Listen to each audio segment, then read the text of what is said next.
I'm calling to order the Watershed Committee special meeting of the Board of Directors. Terry, could I have a roll call, please? Good morning. Director Ranjiv Kush, Here. Director Jed Smith, Here. and Vice Chair Diana Mayer, who will be acting as chair for the Watershed Committee. Here. Thank you. What about me, Terry? Oh, thank you. I did not see you. I apologize. Director Russell.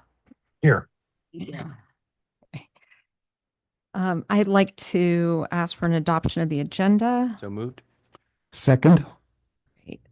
Any public comment on the adoption of the agenda? There is none. Okay. Can we have a roll call on that motion, please? Yes. Director Kush, Aye. Director Russell, Aye. Director Smith, Aye. and Vice Chair Mayer. Aye. Thank you. Now we go to public comment on non-agenda matters. Is there any of that? There is none. Okay, we're moving on to regular items and beginning with 4A, minutes of the Watershed Committee meeting, special meeting of the Board of Directors from December 18th. And I would ask that we accept the minutes. Would someone make a motion? So moved. Second. Right. Any public comment on the minutes? Not on the minutes. Okay. Director Kush, Aye. Director Russell, Aye. Director Smith, Aye. and Vice Chair Mayer. Aye. Okay, and then the next agenda item is the Lagunitas Creek Enhancement Project Phase 1C construction, and I want to welcome Sean and Jonathan Kaler. Yeah, good morning, committee members. Sean Horn, Director of Watershed Resources, and I'm here with Jonathan Kaler, our Fisheries Manager. This is an update on our Lagunitas Creek Restoration Project, Phase 1B. This is a project that the district started last summer with the construction contract bid process, and that bid was awarded to Rehack Construction, and they've successfully implemented some of the sites, but we have an update on that project and a need to rebid Site 3. So with that, I'm going to hand it to Jonathan to provide an overview.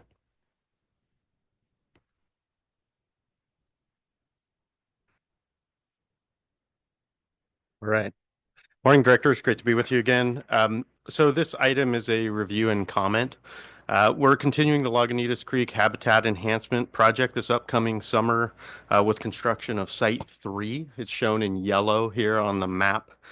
This will represent the final site in Phase 1. We have one site for construction this year. Site 3 is located, as you can see, just below, just downstream of our really successful gravel augmentation areas that we implemented last year.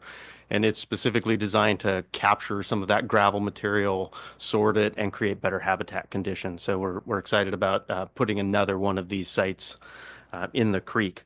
The work is being funded by 3 separate grants. We have a grant from California Department of Fish and Wildlife, U.S. Bureau of Reclamation, and Department of Water Resources.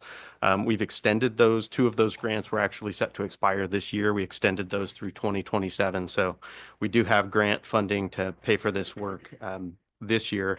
And then, as you've heard, we've actually also been really successful lately. We received a Wildlife Conservation Board grant for $1.1 million. So you can see in orange there, sites 7 and 8. Those are our Phase 2 sites, and we're on track to get those started next year. So good news from a grant funding standpoint. We have grant funding to complete Phase 1A this year and then start moving into Phase 2 next year. So I think our ducks are in a row here. As Sean mentioned, Site 3 was, or maybe didn't mention this, Sean, but Site 3 was originally scoped for last year. Rehack Engineering, the contractor, we expected them to come back and complete this work. They notified us earlier this year that they're going out of business, and they requested a contract termination, which we have now given them, and we are preparing a bid for a standalone project on Site 3 here to just complete Site 3, and we're planning to advertise that the end of this month, open bids the end of April, and hopefully come back to the board with a contract recommendation for approval at the May 12th board meeting. That's what we're currently targeting. So As with all previous phases of this project, we're limited to the construction window of August through October. That's the plan. We're going to go to construction August through October.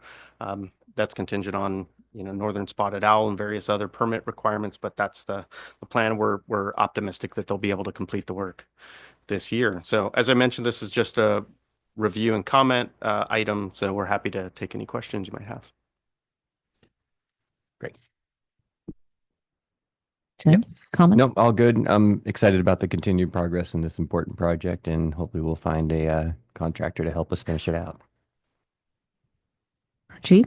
Thanks, Diana. Yeah, I think we've discussed in the past that Site 3 is an essential component for the overall work. It's not something that we can let go of. Just to confirm, the funding that was allocated for Site 3 has not been expended by the contractor That's going out correct. of business. That's So correct. that funding is still available, and because it's through a grant, I'm guessing there's also a limitation on our timeline for Exactly. spending it. Otherwise, we lose that. So thank you for moving quickly to pivot and find another option for completing the work at Site 3 with those available grant funds. I hope we can get it done in time to actually benefit from the grant.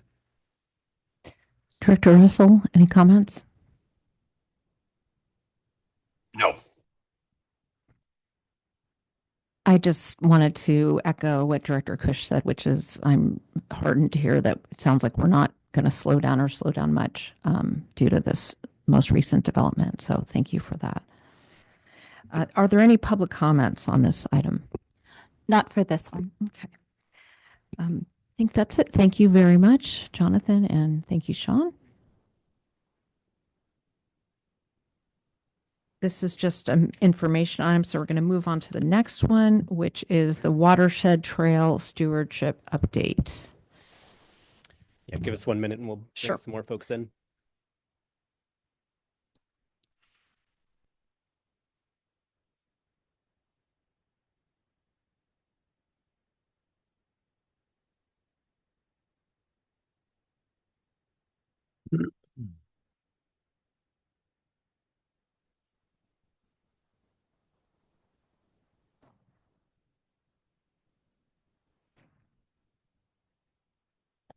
All right. The item before you, we have a Watershed Trail Stewardship Update, and I'm going to let John introduce himself. Directors, good morning. Jonathan Fouché, Watershed Maintenance Supervisor.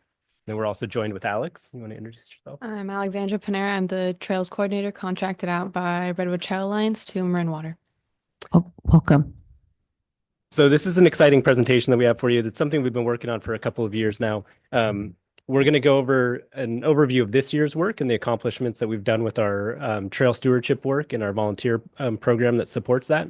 Some of the contributions that were brought forward from our volunteers to implement projects on the watershed. Some of the work that Alex has been doing around planning for future maintenance projects and how we've assessed various trails to support our ongoing volunteer stewardship endeavors, and planned projects, what's on the horizon, and how we're approaching those. This is something that pre-COVID, the district had a pretty robust trail stewardship program going on, run through our volunteer program. We did see it kind of start to wane in terms of community interest in doing some of that work. And when COVID happened, we really didn't get the rebound of our volunteers in the way that we would hope. And our trail stewardship started to slow down a little bit in terms of the number of offerings and projects that we were taking on with volunteers specifically. Our watershed maintenance was always continuing to do that work, but with the volunteers, we didn't have quite the same engagement. So we started looking at how can we better support volunteers in doing this kind of work on the watershed. And we did that a couple seasons with our watershed aides, right? We have these seasonal aides that come on and support our volunteer program as well as our maintenance program. And we brought in Santa Cruz Mountain Trail Stewardship, which is a group that focuses on trail building and trail training for professionals to develop skills in implementing trail stewardship work. And so we trained up some of our watershed aides over a couple of years to help support our volunteer program. But those aide positions are 6 months. So we would train these folks up. They'd lead 5 months of volunteer programs and move on. And then we did that a couple of times. And so we were looking for a more kind of substantial way to continue that work. And so we partnered with Redwood Trail Alliance because they are a trail construction contract nonprofit. They've been doing a lot of great work in Sonoma. And we looked at a way to bring in a coordinator, and that's Alex's position, to really help us bolster on a continuous basis the way that we're doing our volunteer trail stewardship work. So I'm going to hand it to Alex, and she's going to walk you through a lot of the great work that's happened over the last 9 months. Over the last 9 months, my job has been to go out and assess the trails and work with the maintenance crew and decide how we are going to fix that trail, what resources we will need, and to prioritize what project is more of a priority. And over the last 9 months, we were able to work on 21 different trails, hitting over 17 miles worth of projects. We work with volunteers, we work with contractors.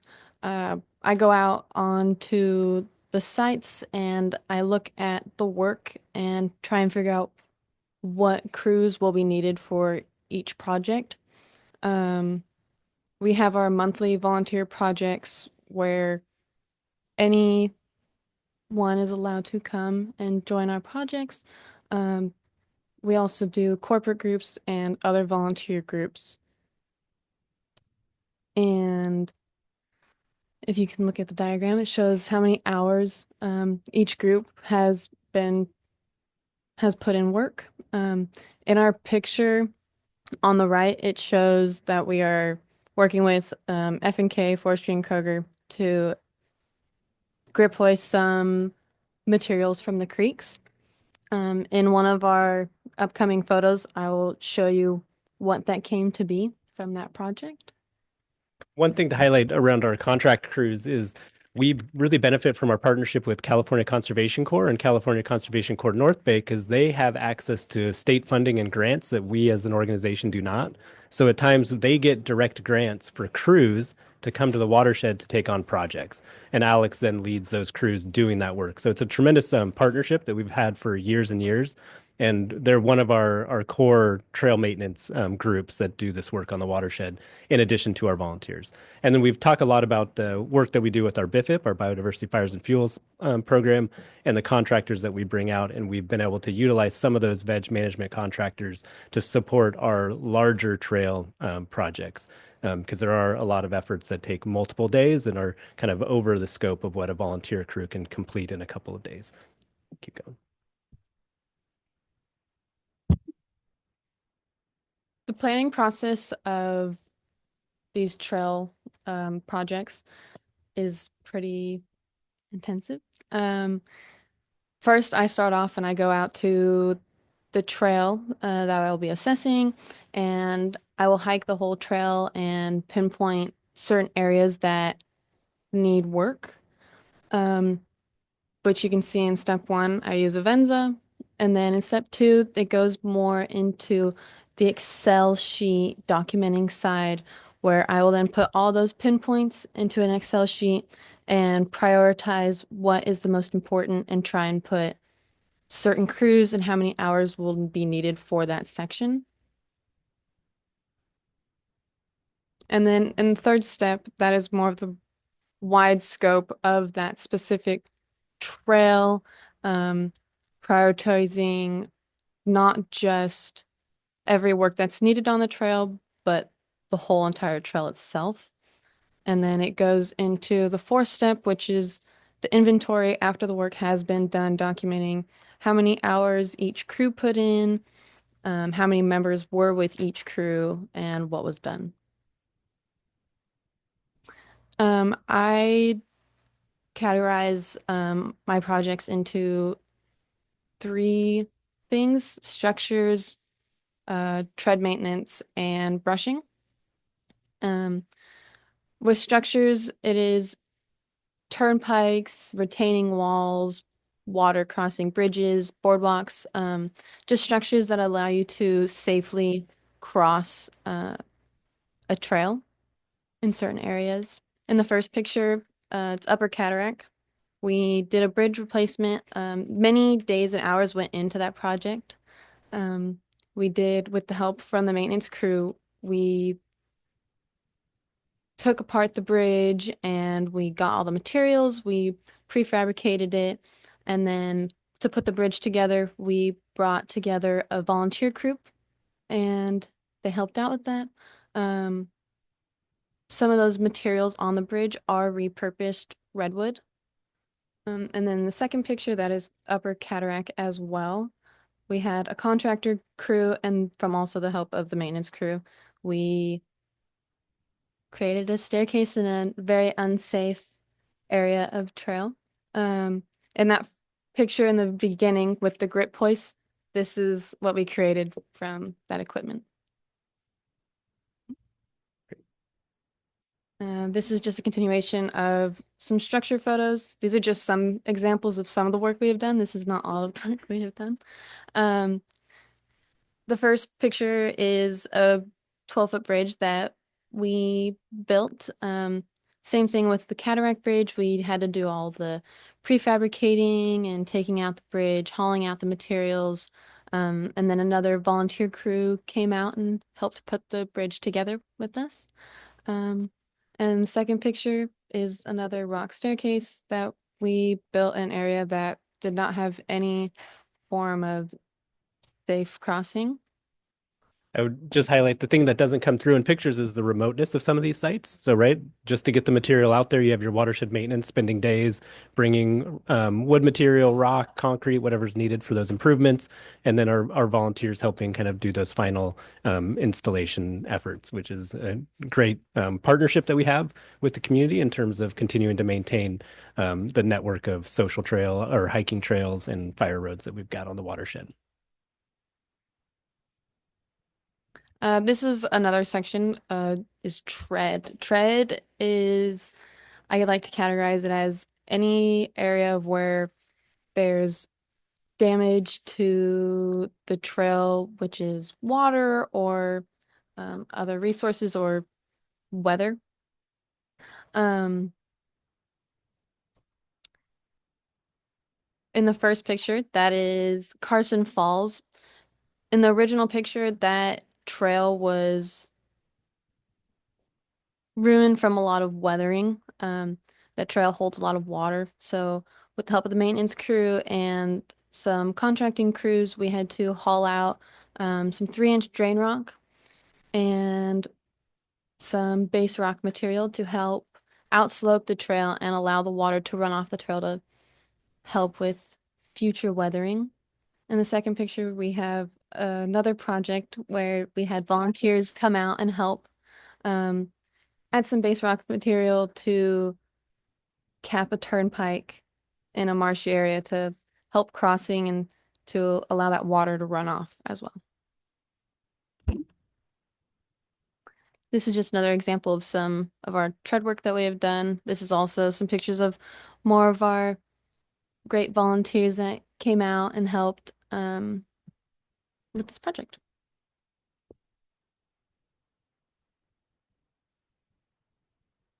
The last section is brushing. Brushing is getting rid of any overgrown vegetation from a trail to help with crossing and going through. A lot of the times we have contractors come out in areas where it's brushier and volunteers will help as well.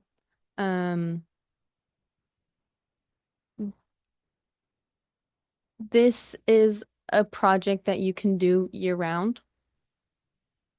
So it's a very nice one. And then my contract ends in June, but up until that time, we have many projects that are planned.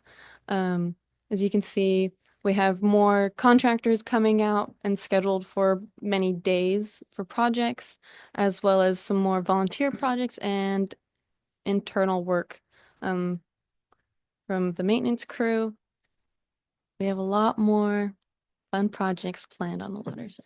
The benefit of this contract for the district is we've really been able to assess all of our trails and develop an inventory of maintenance needs and categorize them, as Alex is showing you, by what's appropriate for our contractors to take on in partnership with us and what's appropriate for our volunteer projects.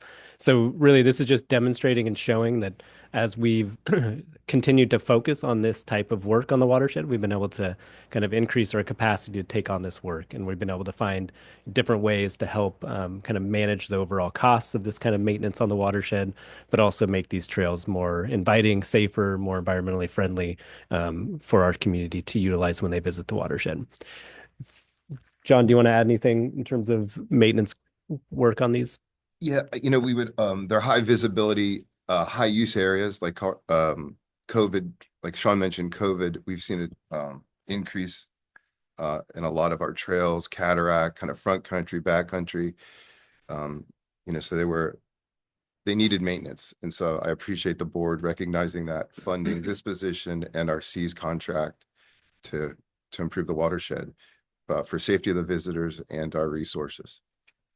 Yeah, and this was great to do. You probably saw the article a few months ago in the IJ about our, waterfall season. Whenever that article comes out, we always see a lot of pressure on Cataract and Carson. And so this contract allowed us to get out early before the winter season and do a lot of good maintenance to make those trails safer for folks to visit.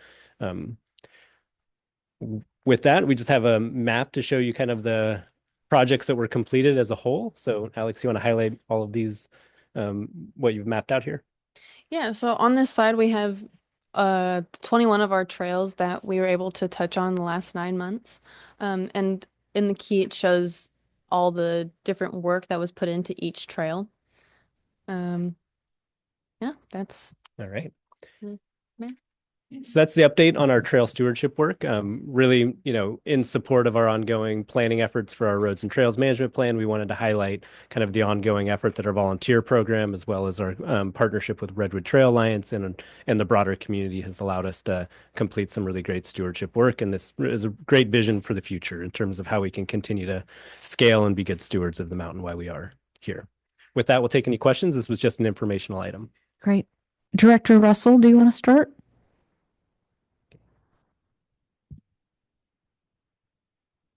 Sure. Well, this is an exciting program, and thank you for your help, Alex. You've done a great job here, obviously. So keep up the good work. Kush. Yeah, thanks, Dana. Yeah, Alex, great update. Sean, I really like this model of bringing in professional expertise to complement our volunteer efforts, which have been so strong for so long. But I learned how important that professional expertise is when I did volunteer and work for Alex one day last fall. I think it was on the Upper Cataract Bridge replacement. Alex, I was the guy who really didn't know what he was doing. And having the guidance to actually be productive and hopefully contribute felt very important. I think it's a very cost-effective way to bring in professional expertise.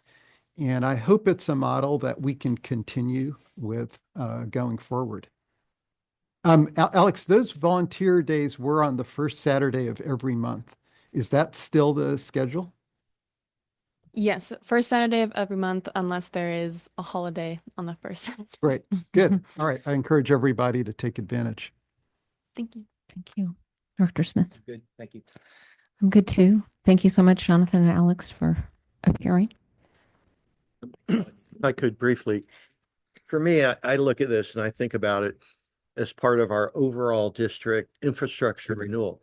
These trails and roads and the watersheds are assets. And I was just wondering, Sean, where we are now with this spreadsheet and identification of trails and the work needed. Where's that compared to kind of historical, how we've managed? I mean, it just feels to me like a step in, continuous improvement, step increase. Yeah, our next presentation will get a little bit to the history of kind of management of the watershed and tells you like the different phases that we've gone through in terms of ways that we maintained the trail infrastructure. But this has definitely scaled up our ability to do maintenance, and volunteers are an important part of that. We talk a lot about volunteers in our invasive plant management realm, but also pairing that with our CCC and CCC&B contracts. Those really bring a tremendous workforce to the watershed. With our CCCs, we're getting 10 spikes out of the contract that the board approved recently. Those spikes are 10 days on the watershed of continuous work by a crew of about 15 or so. And then that work is often complemented by additional work that our volunteers do in support of those projects. So just a tremendous amount of ongoing effort that's been able to be brought forward as we continue to focus on building capacity within our volunteer trail stewardship program. Did that get to your question, Ben? Is there any public comment on this item? Yes, we have several. I just want to double check. Ms. Donna Pugh, you said trails. Is it for this item It could be, yeah. or is it for the next one? Oh, maybe. What's the next one? The next one's the road and trail management plan. Okay. Okay, This one. okay, you want, okay, hold on, Linda. All right, Larry Minikis, please.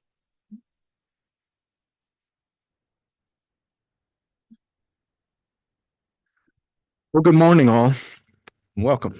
Okay, so I want to acknowledge the real progress that's reflected here. What stands out is the shift toward a structured, data-driven stewardship model with strong coordination between staff, contractors, and volunteers. The amount of work completed is significant, but also highlights the scale of the system and the need for a sustained long-term investment. It is also clear that the water management remains the central challenge, and that designing trails to work with natural conditions will be key to long-term success. Staff is building a strong connection between this work and the RTMP process. This kind of on-the-ground data and experience is exactly what is needed to inform future planning. However, I want to call out one trail that's on this list, which is the heavily used Tucker Trail. It's listed in the presentation as complete, and I would respectfully challenge that there are still some very real needs that must be addressed to maintain long-term trail integrity. I'll be more than happy to discuss what I think is needed to avoid further degradation, which may otherwise lead to expensive restoration down the road. Overall, this is a great update that is shaping into a foundation that can become a model for managing natural spaces in a way that balances protection and access. Thank you so much. Thank you. Linda Novi, please. Hi, Linda Nobi with Marin Horse Council. I want to compliment staff under Alex's leadership and Sean's leadership and the other colleague there. Sorry, I don't have your name. It looks like the trails that you worked on were mostly hiker and some horse and hiker trails, and would like to suggest that perhaps we look at the Elliott Trail, Upper Bald Hill Trail, and 6 Points. Those need attention as well. And I think that's going to be great to have on Alex Foreman, for example, have that tread improved, and then we can look at wear patterns and see how much maintenance is actually needed. What are the impacts of recreational use? Marin Horse Council is a part of what is happening at Marin Stables this Saturday. We'll be pulling broom. And so if anyone would like to come, we'll be there from 9 until past noon under Suzanne Wheeler's direction. And Marin Horse Council and other equestrians are participating, as well as lots of other hikers. Thank you. Thank you. I have two speakers or two people that said trails. I just want to confirm if it's for this item. Rick Rusdorf?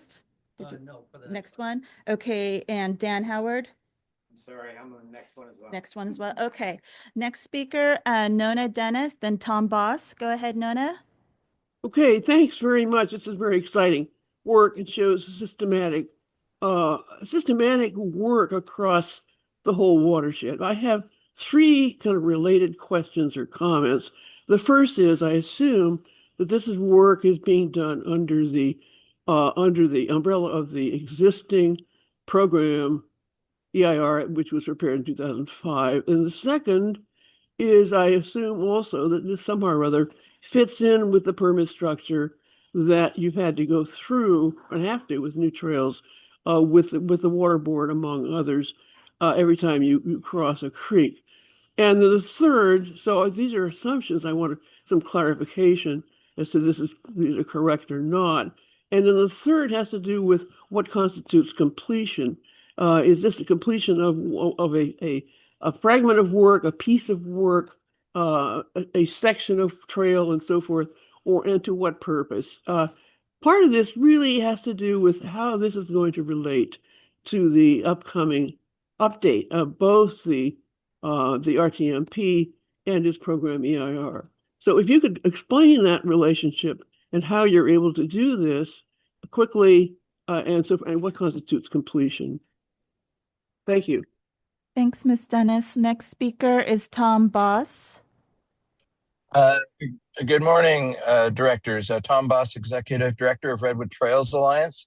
I just want to start by just saying how happy we are with Alexandra and the work she's been doing. We had a lot of good candidates for this position. She rose to the top, and now she's exceeded expectations. She's got an amazing work ethic. She's professional. She gets both volunteers and staff inspired, and she's just getting out there and checking boxes. So really, really happy with her work, and want to also acknowledge how much we appreciate the opportunity to work with the district. The staff's been really great, and yeah, just a great opportunity for Redwood Trails Alliance to expand our knowledge where it's needed. And Mount Tam, a lot of deferred maintenance on the watershed. And I've been on a few of the volunteer days where it's, we've seen bridges that are failing that, have dates from the 1980s and 1990s. So it's clear that that this work is having an impact on legacy trails that have been there and loved for years. And we're finally seeing some real progress on maintaining and enhancing these trails. Lots of work to do, as some folks have said, but look what's been accomplished in just 9 months. I think it's a really good return on your investment, and I hope we continue it. Thank you. Thank you. I have no further speakers. Great. Thank you. Sean, can you briefly respond to Ms. Dennis's? Yeah, we'll respond to the broad questions that we heard. So great ideas around some of the trails that can be included. None of these trails are fully rebuilt. That is not the intention of our maintenance program. The intention is to identify kind of targeted locations where there are issues that can be addressed through small projects, right? Rebuilding an entire trail is a much larger endeavor, and that's not the intention of what we've highlighted here. And so when we say a trail has been completed, I would imagine if we gave this presentation next year, we'd be saying the same trails are probably on that list where we've done additional maintenance actions. Our maintenance of trails on the watershed is ongoing and continuous. There are so many projects that we will never hear about that our maintenance crew is completing on a daily basis, especially during the winter season when trees are down or conditions shift on a trail. Maintenance is out there completing those improvements, and we don't always track all of those. These are really just focused on targeted projects that we've identified for volunteers and contractors and have completed over the last 9 months. This is a tool, or our stewardship work is happening under our 2005 management plan, which provides us with the maintenance criteria and descriptions for how we maintain all of our trails. And interestingly, in that document, we use this kind of zoning approach for classifying trails, and some of those trails are classified by level of maintenance that they receive. And this was a effort that the district did in 2005, thinking about the capacity the organization had to carry out ongoing improvements, recognizing that some trails that were farther out in the backcountry had less use and required less maintenance because you were trying to maintain that kind of natural backcountry experience. So just noting that different trails receive different levels of maintenance on an ongoing basis, depending on where they are in the watershed. And I think the one other one, these are all existing facilities that we're repairing. So you heard a mention of some of the bridges that were replaced, right? We didn't excavate streams or create new footings. We were just replacing the structures over the stream. So managing existing facilities is the focus of our maintenance and our volunteer program. Thank you so much. I think we're ready to move on to the next agenda item, which is the road and trail management plan update.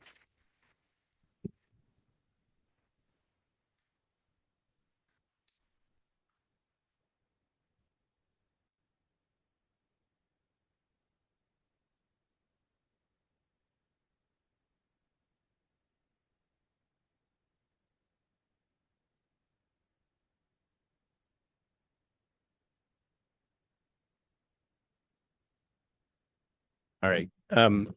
Introduce a couple more people here. So we'll start on my left.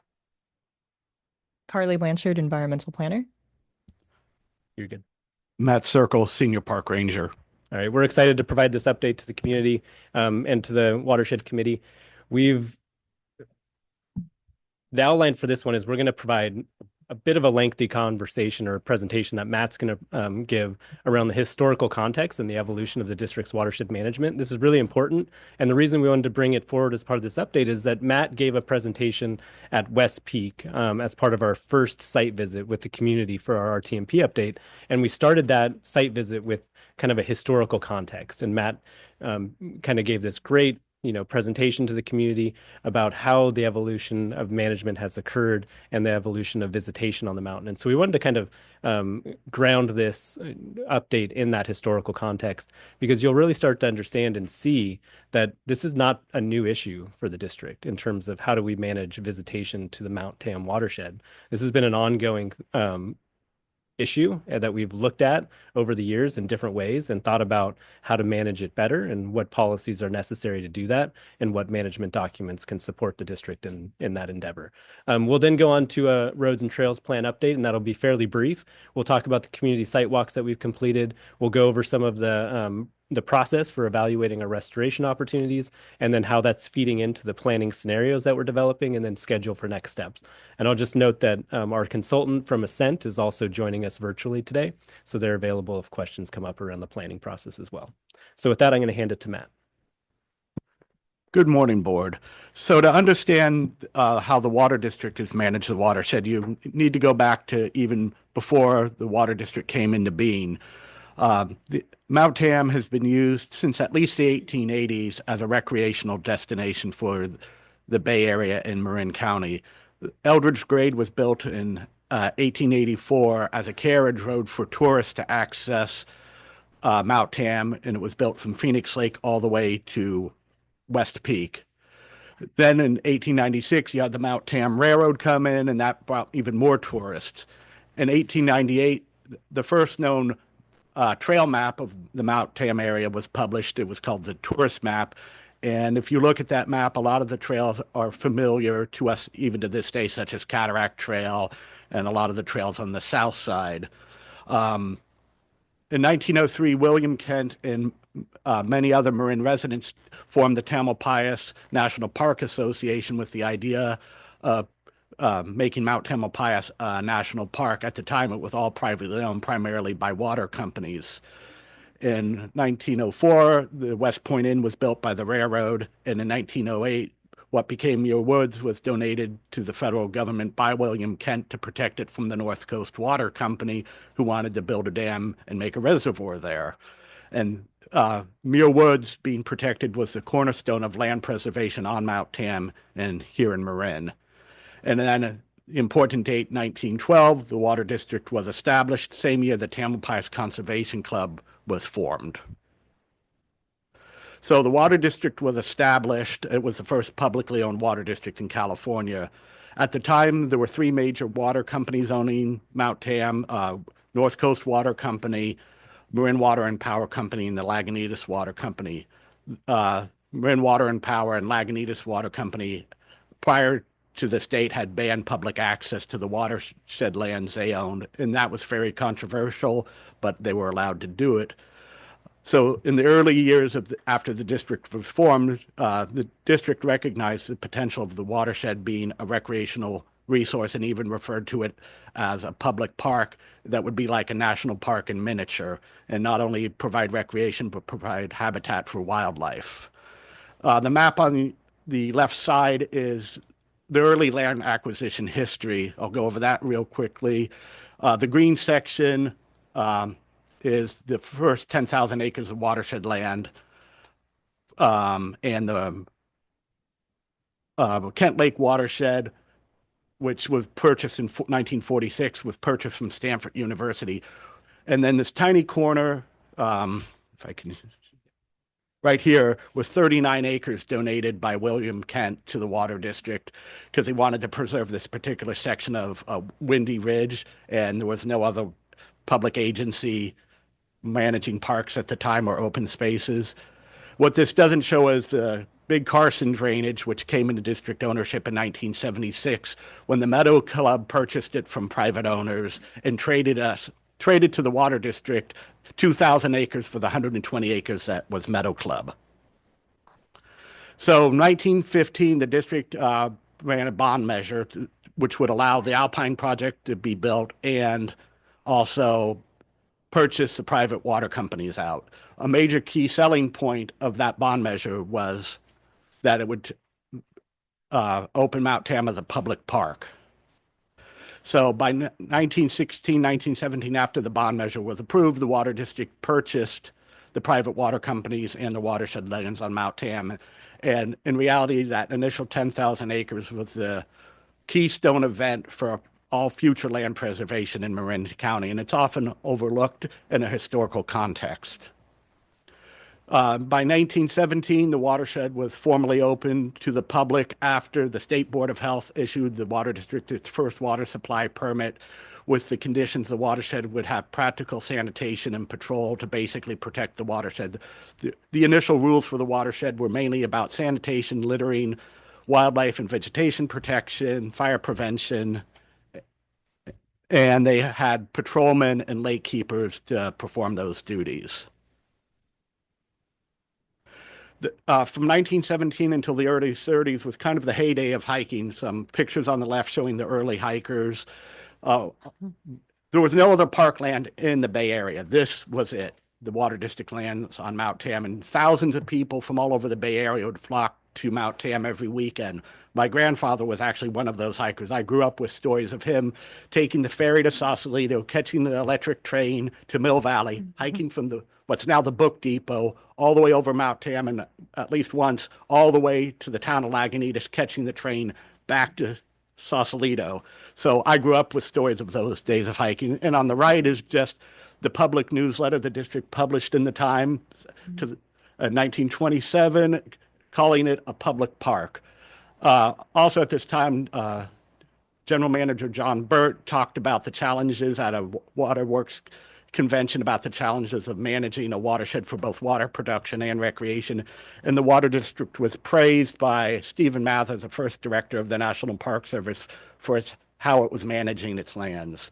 Early visitation included camping, boat rentals on the lakes, picnicking, hiking, equestrian use, the railroad, and the inns at East Peak and West Point. Boating, the district offered rental boats on our 3 lakes at the time until World War II. After World War II, it was not continued, formally banned in 1950. And then for a 1-year period, they tried it at Kent Lake, but that was not successful. In the 1930s, and even before, you saw the rise of the conservation groups in Marin. I mean, you can say 1903 for the Tamalpais National Park Association, 1912, the Tamalpais Conservation Club, and then later the Marin Conservation League. And they've been very influential in not only encouraging the Water District to protect its lands, but also encouraging the creation of Mount Tamalpais State Park in 1928 and the expansion in the mid-1930s. A major event for the Water District, and probably the single greatest amount of improvement, was during the 1930s when the Civilian Conservation Corps came to Mount Tam. This is just a partial list of the trails they worked on or built, the recreational facilities they improved. They also did vegetation management, built fire roads, did fuel reduction, did erosion control projects. Between the Water District lands, State Park, and Muir Woods, the CCC did about 4 million hours of work on Mount Tamalpais. The way you figure that, each company of CCC was 200 men.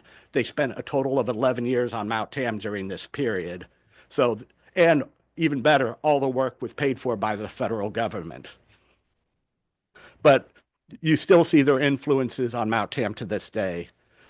The Golden Gate Bridge being created or opening in 1937 was another event. We saw a spike of use and problems.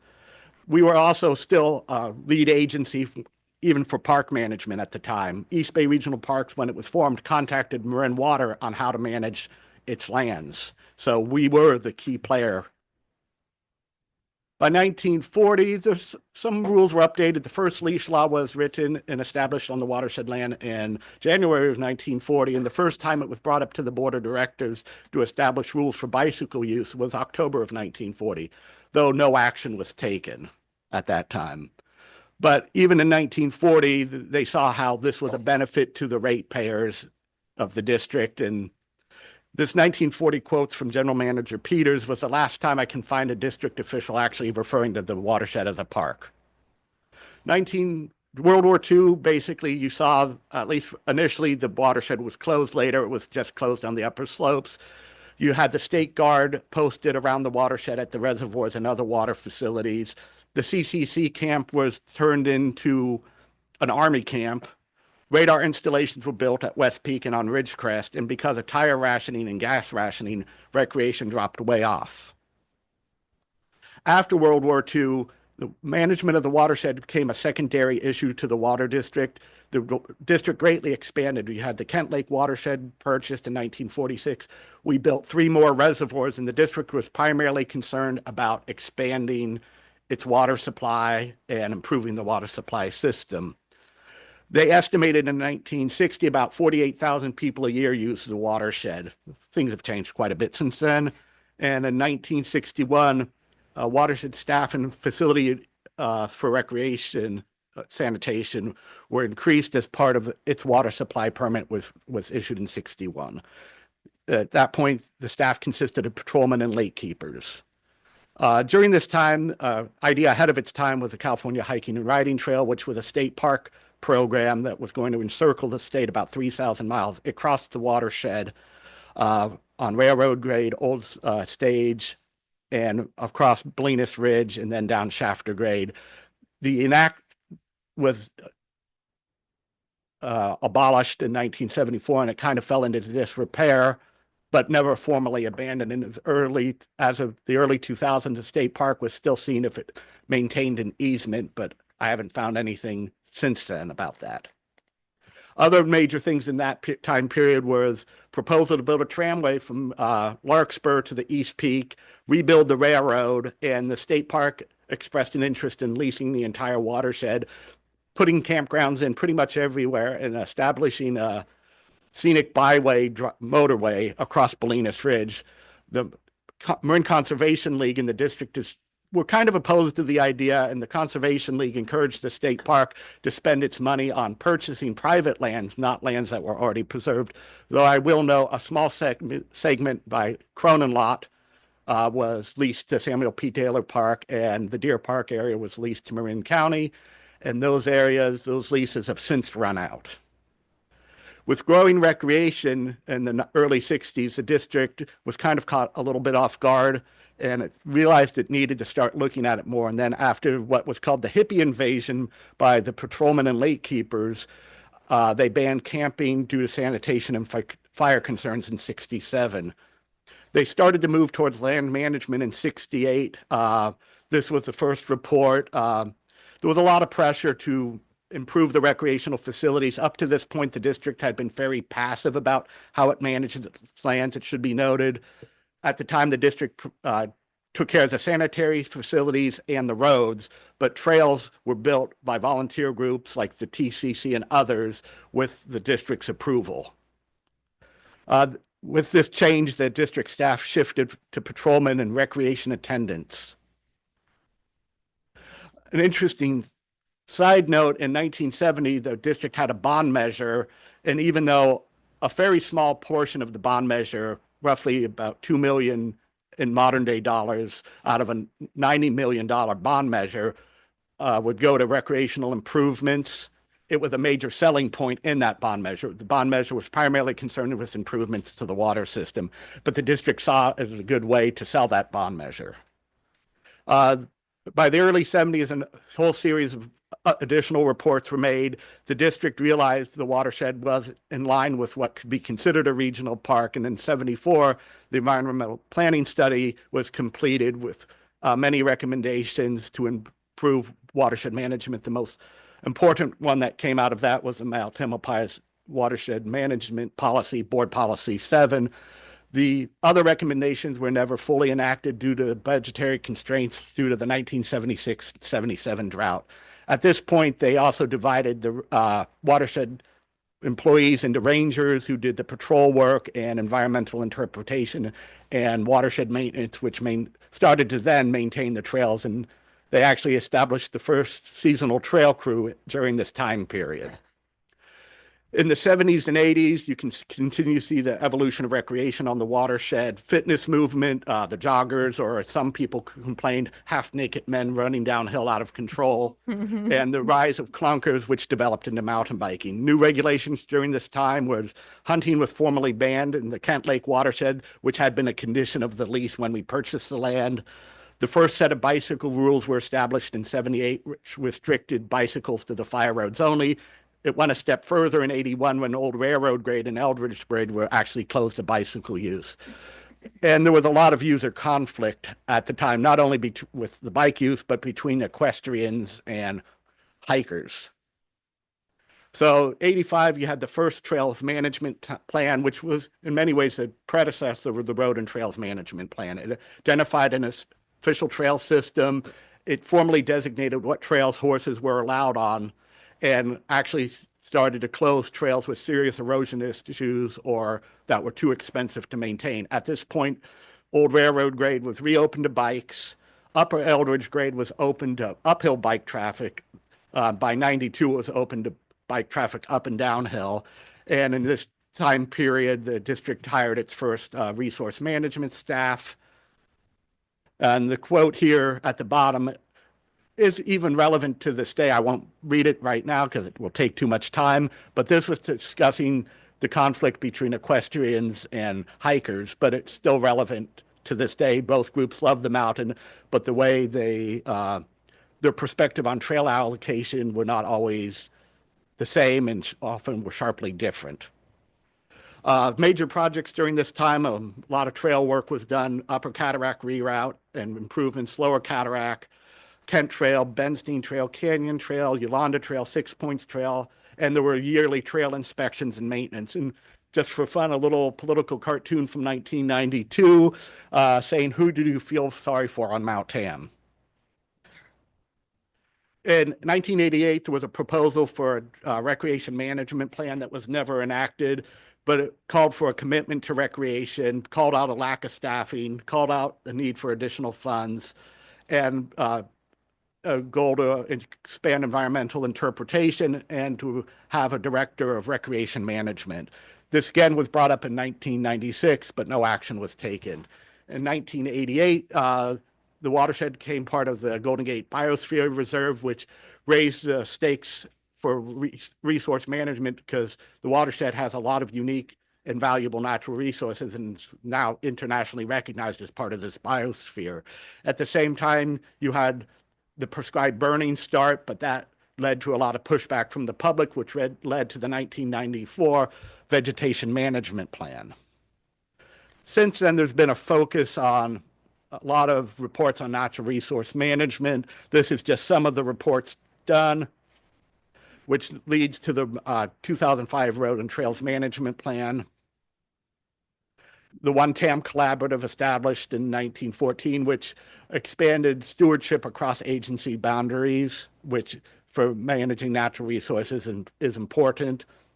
The district has kept track of visitor use. In 2012 to 2013, our visitor survey and census which was the first one done since the early 90s, and then later updated as part of the Recreation Management Plan feasibility study. I'll hand it back to Sean now.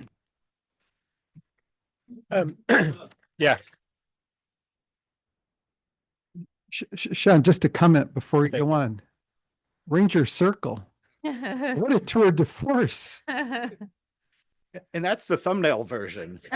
I could easily do an hour-long presentation on the topic, and eventually I will, but not at a board meeting.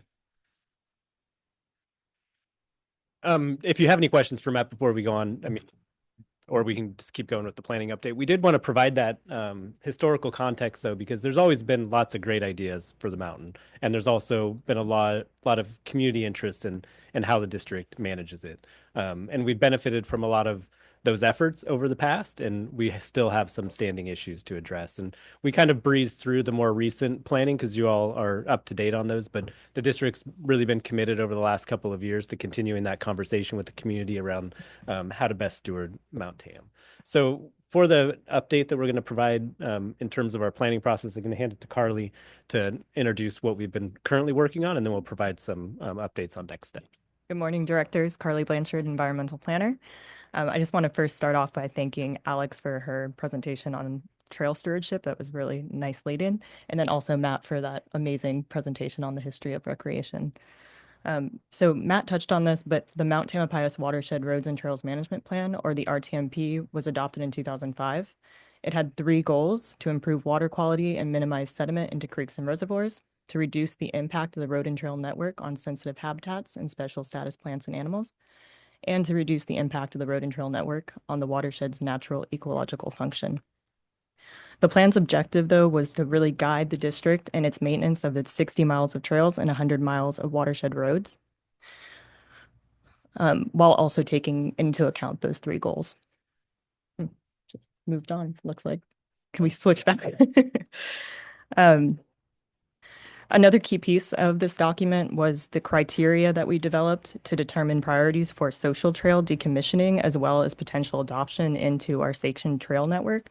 And again, social trails are trails that are on our watershed but are not maintained by the water district and are typically created by curious recreationalists or wildlife. Another key piece of this planning process was our CEQA document. So that's the California Environmental Quality Act. And as part of this analysis, we completed a Program Environmental Impact Report, or EIR.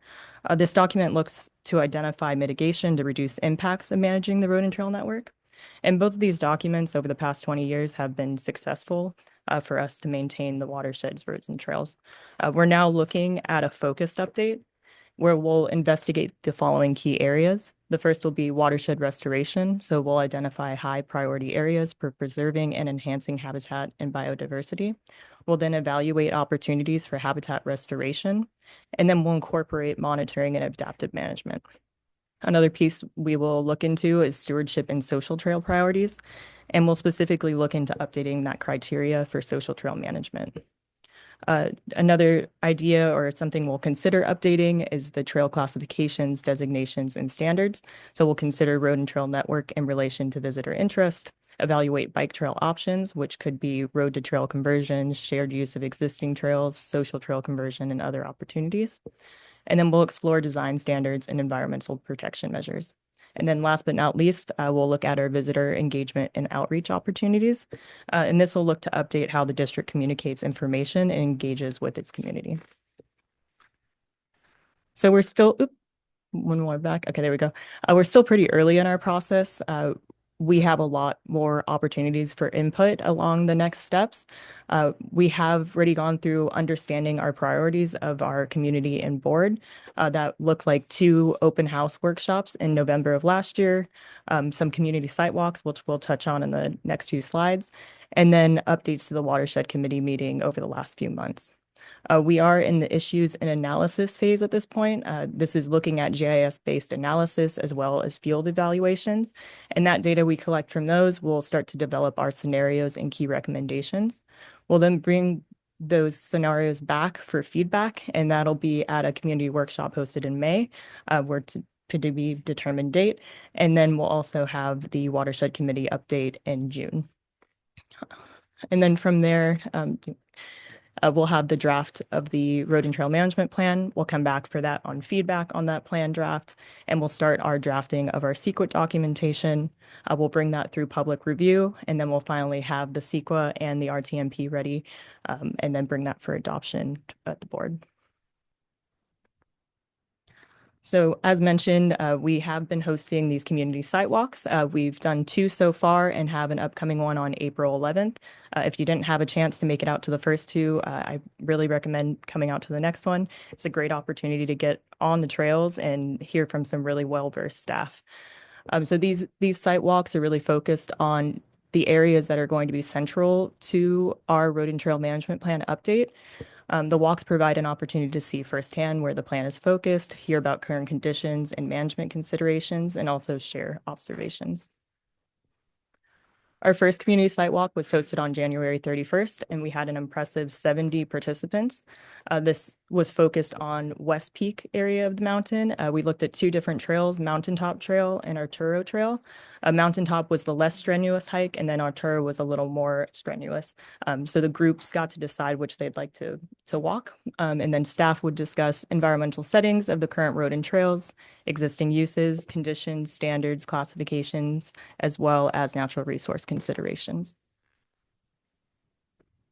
Our second community site walk was hosted on February 27th, and we had roughly 40 participants. This walk was slightly different than the first, that we didn't only focus on our trails, but we also looked at visitor facilities. So participants got to look at Madrone and Pumpkin Ridge, as well as areas around the Lake Lagunitas area, with a focus on stewardship programs and accessibility. During the staff discussed similar topics as the first, so environmental settings of the current roads and trails, existing uses, conditions, standards, natural resources, but also looked at visitor facilities, stewardship, ADA accessibility, and outdoor education opportunities.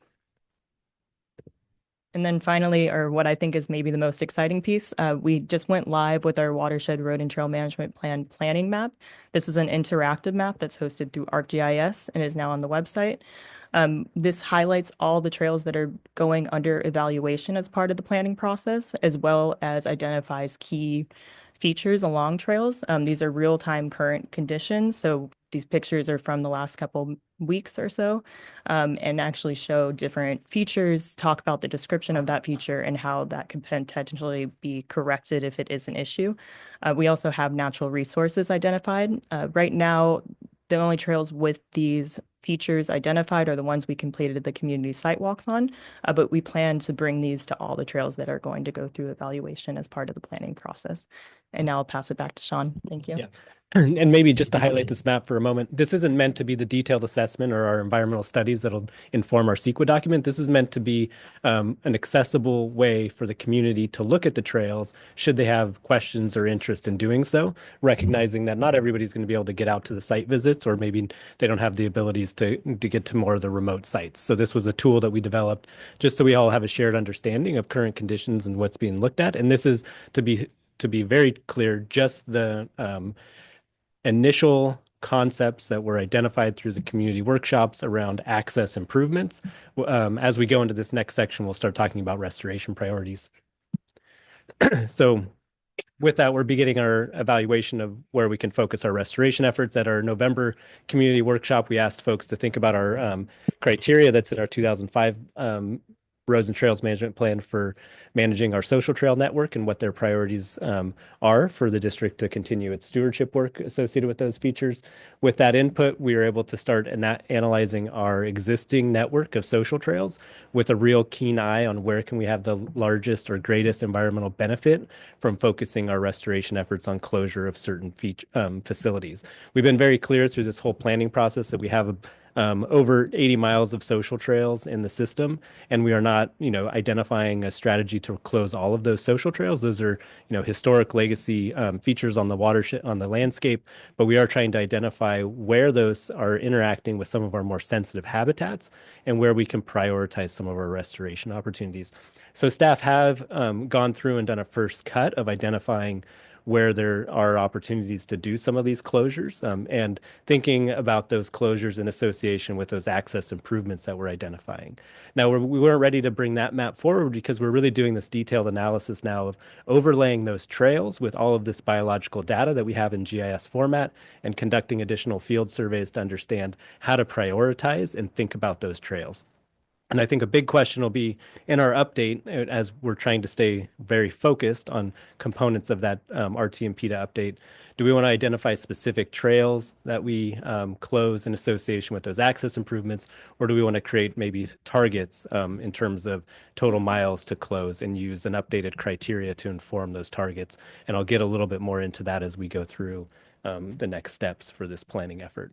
So you've seen the map on the right. This is a little small, but it's available in past presentations if folks want to zoom in. This is what we identified through those community workshops about potential access improvements, right? We haven't overlaid what kind of management scenarios could be put on those trails, which would be directional or single use or multi-use or things of that nature. This is just over 30 miles, about 35 miles of trails that were identified in roads.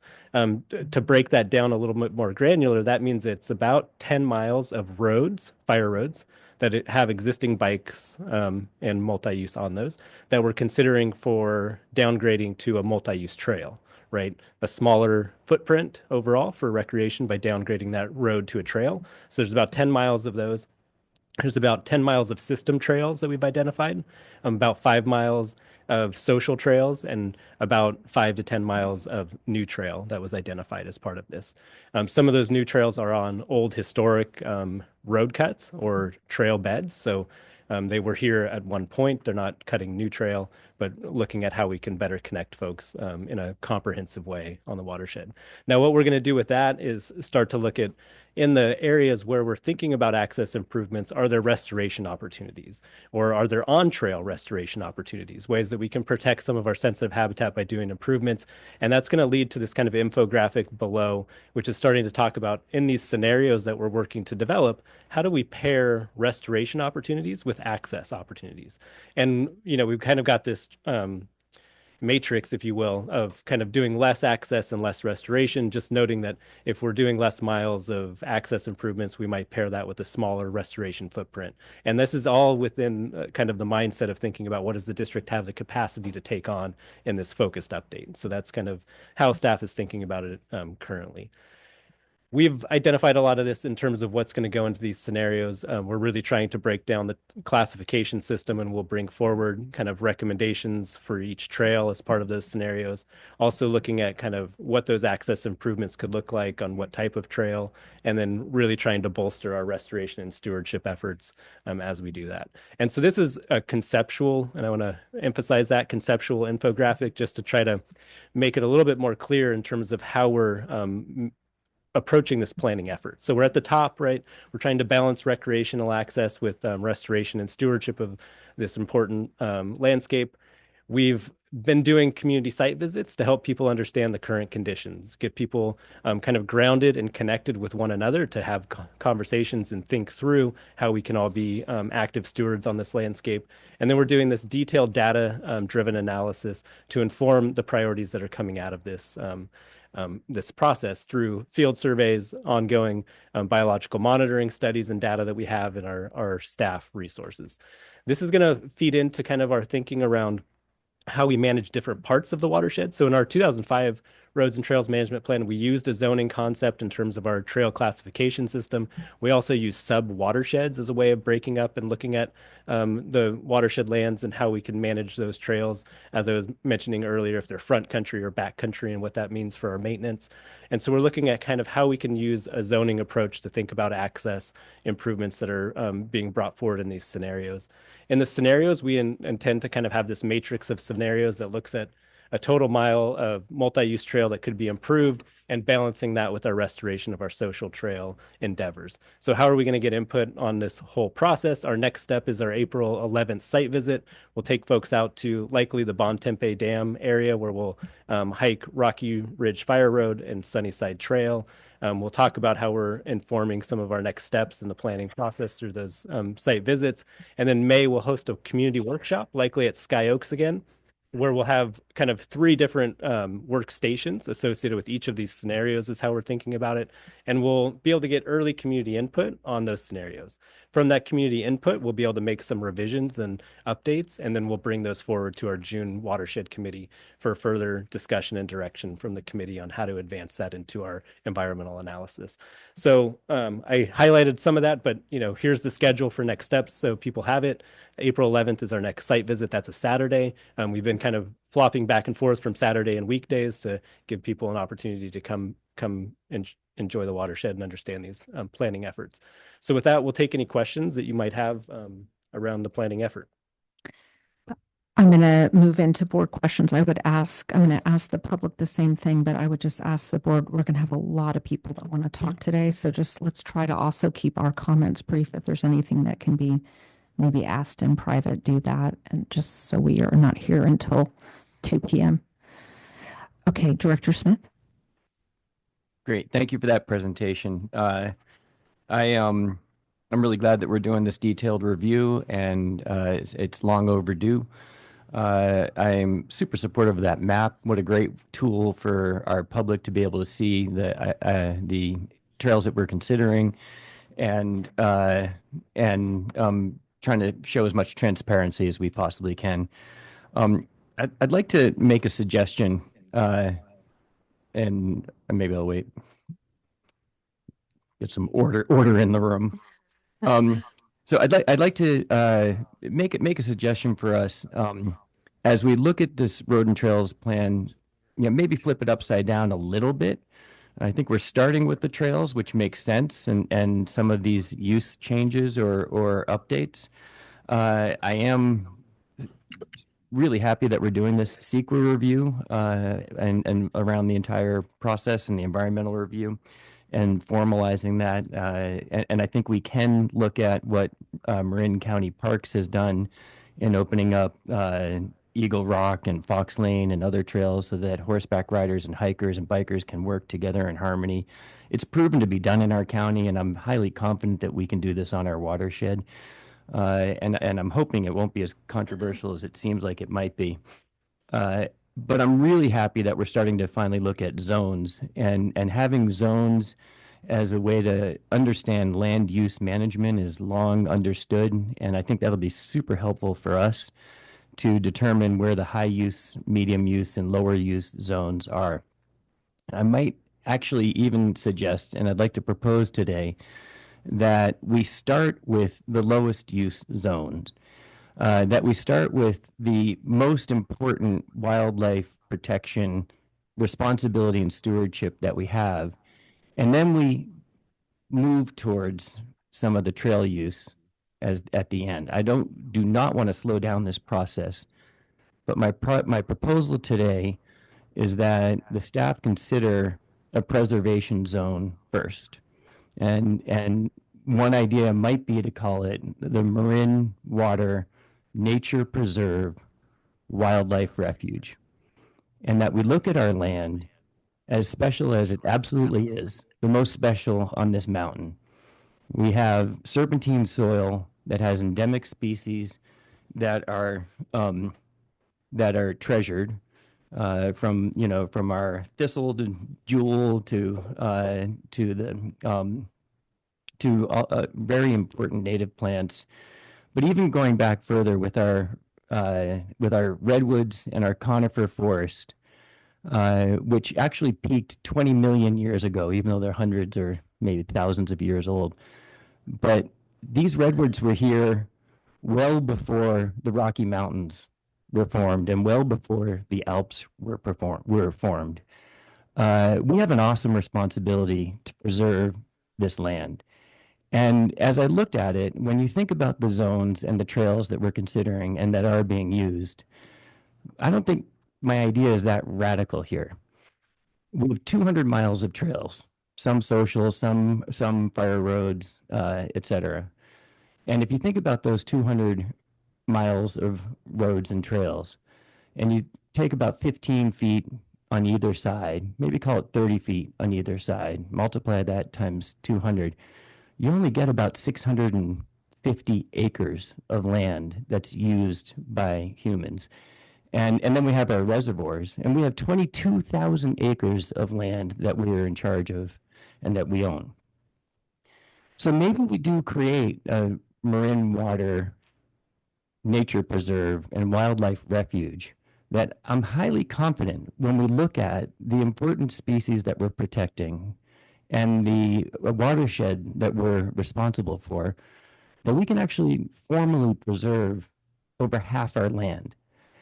And by doing that, we can put a stake in the ground that Marin Water has not done in a long time. We can make a statement that we understand that social trails can impact our native habitat, that invasive species come in, and that if we look at that preserve as an area that we protect, we can then evolve to which trails will be important to not use and to potentially close down, and which trails from an environmental perspective and CEQA perspective we can potentially open up and have some level of change of use. So I appreciate your thought about using zones as an area of definition. I do appreciate the fact that we are looking at trail use and how we can satisfy all the different potential users, looking at it from a safety and environmental perspective. But maybe this would be one idea in how we can add a lens to this and have lasting impact, not just on the trails, but on the tremendous land that we're responsible for. Thank you. Director Kush. Yeah, thanks, Dana. Thank you for the updates. Really great to see the progress, including the engagement with community to ensure that everybody's inputs are included and considered as we update the Road and Trails Management Plan. I hope we can remain focused on the objectives of this exercise so that we are able to complete it in a timely way, in an effective way, and in a way that continues this trend of actually improving water resources management, as you've shown us so well, Matt, that it's not always a downward trajectory. There's a lot of opportunity for doing things better and improving. I think the Road and Trails Management Plan update is part of that process. And I really hope we can move with laser focus and efficiency to get this update completed. Thanks. Director Russell.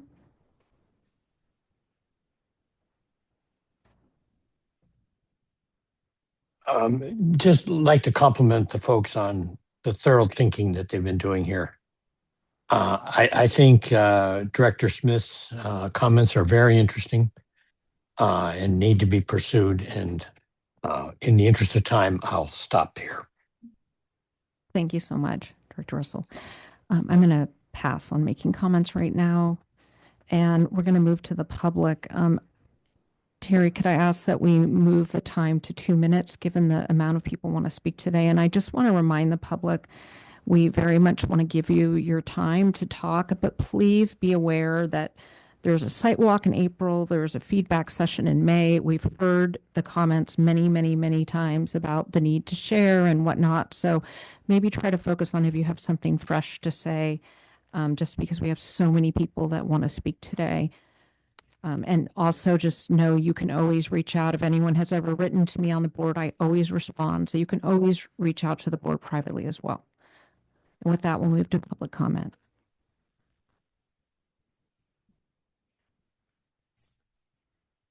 Thank you, Vice Chair. I have an appointment at 11:15. Can I what- jump the queue at any? I think I'm in that stack. If my colleagues here wouldn't mind coming to the front. I'm sorry. Diane and Okay, all right, hold on. All right, thanks. Yeah, we have a lot. We have about 18 in person, and then we have 4 in Zoom so far. So let's go with the first 3. Cheryl Bozia, I'm sorry if I don't pronounce your last names correctly, Bojo, Linda Novi, and then Ken Corin.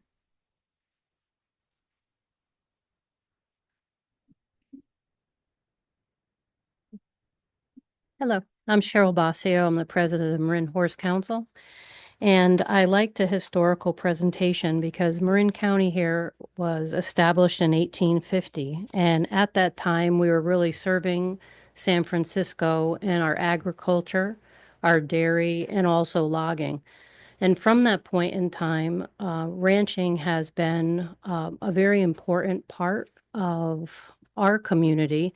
The legacy of horses and the tradition of horses and the sport of horses is definitely something that's cherished in this community as we receive so much support at Marin Horse Council and making sure things stay safe and accessible to riders.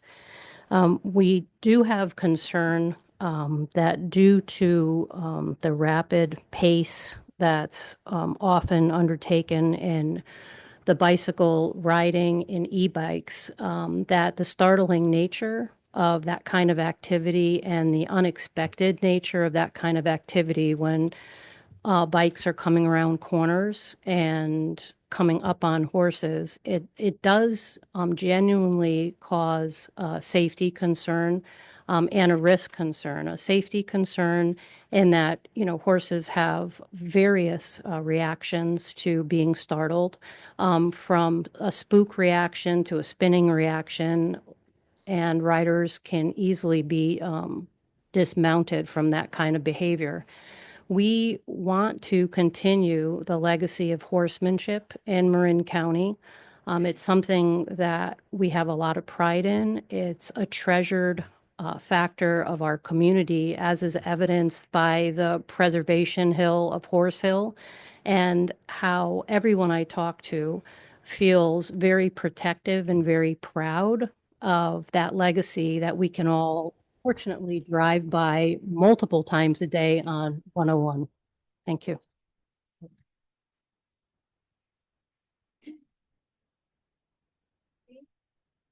And Ken Corin. Thank you. Linda Novi, Marin Horse Council. We were the first three here, so. Yesterday, my CPA told me that he rode 38 miles on his e-bike. He rode through Mount Tam and Marin County Parks.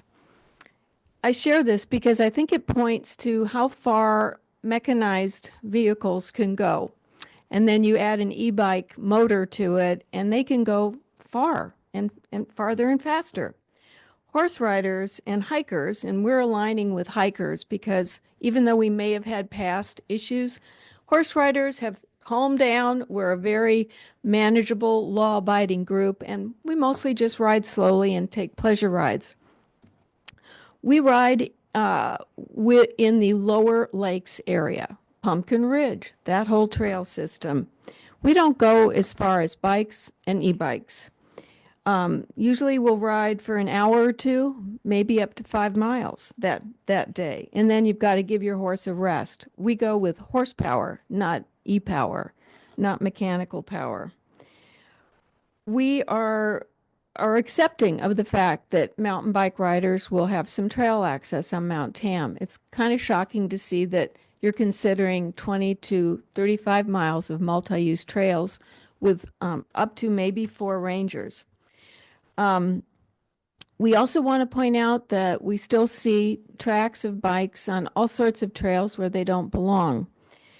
Even though there is this track record, bikes are still given more opportunity. So we do ask that the Water District and bike organizations commit to improving behavior and that be put in writing.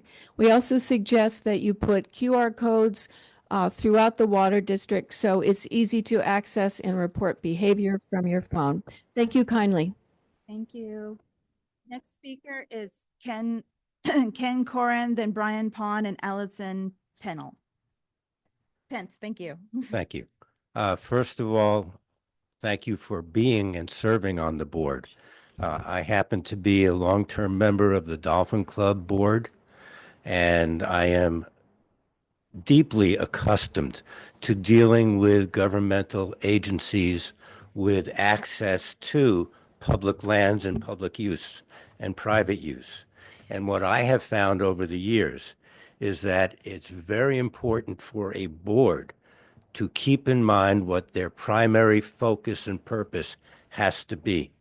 For this water board, it's providing clean, palatable water. And trail use affects that. You need to prevent silt creation that runs into the water supply. Bicycles, I'm a biker. I ride bikes. I ride my horse. Dipsy runner. I've been all over the trails. You get ruts with the bicycle use. And these days, when you're talking about bicycle use, you're talking about motorized vehicles, whether you admit it or not. You let an e-bike on, you're going to get a motorcycle, whether you call it a motorcycle or not. I see on Miller Avenue when school lets out, these kids are riding motorcycles. Good for them. I hope they survive. But it's dangerous and it's contrary to your primary purpose, which is clean water. Just bottom line, since I lost a minute, the push to open the lower trails is a recipe for political and trail conflict. You shouldn't do it. You need clean water, and you don't need conflict with your users. Thank you. Diana Knight, please, then Ken Corin. I don't need another 2 minutes. Thanks for letting me come up.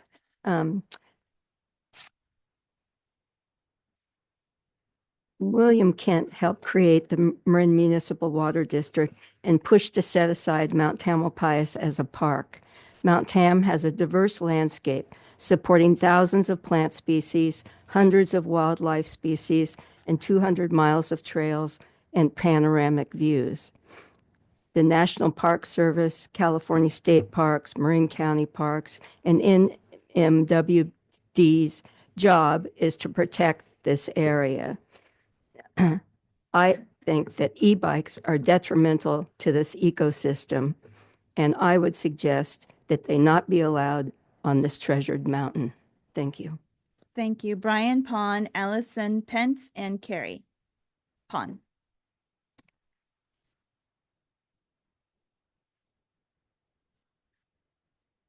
Hello, my name is Brian Pond. I live in San Rafael. I love mountain biking, also an equestrian, as is my wife, which is why I'm concerned. My quick question, and this is directed to Matt. First of all, excellent presentation. Thank you very much. Do you know when during the history was the regulation no motorized vehicles brought onto Mount Tam? Excuse me. We can answer questions. We're just taking comments. You could always send an email asking your question. And All right, send it. very good. I didn't realize. I apologize. My guess would be, I'm not going to guess. I don't think anybody in this room would argue that Mount Tam has benefited from that policy, no motorized vehicles. Touching on what the previous gentleman had said, e-bikes are motorized vehicles. It's a motorcycle with pedals. That's all it is. If you look right now, the top speed on a lot of are surpassing 40 miles an hour, let alone 50 miles an hour. The fastest one, if you just do a quick Google search, 80 miles an hour for an e-bike. Now, again, you can't drive by a middle school or a high school without seeing a kid. He's not pedaling. He's just on the throttle, popping wheelies, going down, zigzagging in and out of traffic. I think it's irresponsible. I think whichever board members sat in those seats prior to you that came up with the regulation that said no motorized vehicles, I think they were wise. I don't see the wisdom in bringing in, you won't offend the Bike Coalition. The Bike Coalition already has trails for the bicycles. Excuse me. It's difficult to imagine that motorized bikes are smart. Thank you. Thank you. Allison Pence, please, then Carrie Pond. Hi, my name is Allison Pence. I'm on the board of Marin Audubon, but I'm also a plant person and a mountain biker. So I wanted to thank Jed for his comment. I think that's why I'm here today, to speak for animals and plants that can't come to a meeting and say that they need food and water and shelter on the watershed. And I want to remind people that what we are preserving on the watershed isn't the way it has always been. It's just all we have left. It's all we have left. I was watching Elizabeth Terwilliger show where she was showing the kids nature and walking around saying something special. And the sky was filled with birds, just filled with birds. And this was the 70s. This is not very long ago. But now we're in a position where it's all we have left. What are we going to do? How are we going to protect what we have left? How are we going to keep the animals that we have left on Mount Tam provisioned? I'm going to step back. I don't know how much time I have. 30 seconds. Okay. In my restoration history, I have worked on Rambaru Island with National. There was a drought. All of our restoration was destroyed. I worked on the county Mount Burdell project with milkweed. We planted thousands of plants that had been carefully nursed. The cows came in and ate them. It is so much easier to keep habitat than it is to try and restore it. Thank you. Ms. Carrie Ponce, Sahar Bartlett, and Larry Minikis. Hello, my name is Carrie Pond. Thank you very much for all the information presented here today. I've been riding the Mount Tam trails for about 30 years on my horse. I will say the vast majority of bikers have been polite and respectful. There's a certain percentage that's not, and that's where the danger comes in. Any trails that are considered being opened up to both should have a place that's wide enough to pass safely. You get a mountain biker and you get a horse passing on a single track trail, and it is very dangerous. I think we all know people here who have been injured in such encounters. Number two is the enforcement. The rangers have more than enough work to do. The current rules are not being enforced. Last year, I saw the rangers out at least a half a dozen times out in Indian Valley open space looking for one biker who is terrorizing hikers, horses, and everything else. And they were out there consistently looking for one person and never found him. So in terms of enforcement, I think it's really important to either staff up and give the rangers more resources so they can keep the rules followed by everybody, or not consider opening it up at all to the bikers. Thank you. Thank you.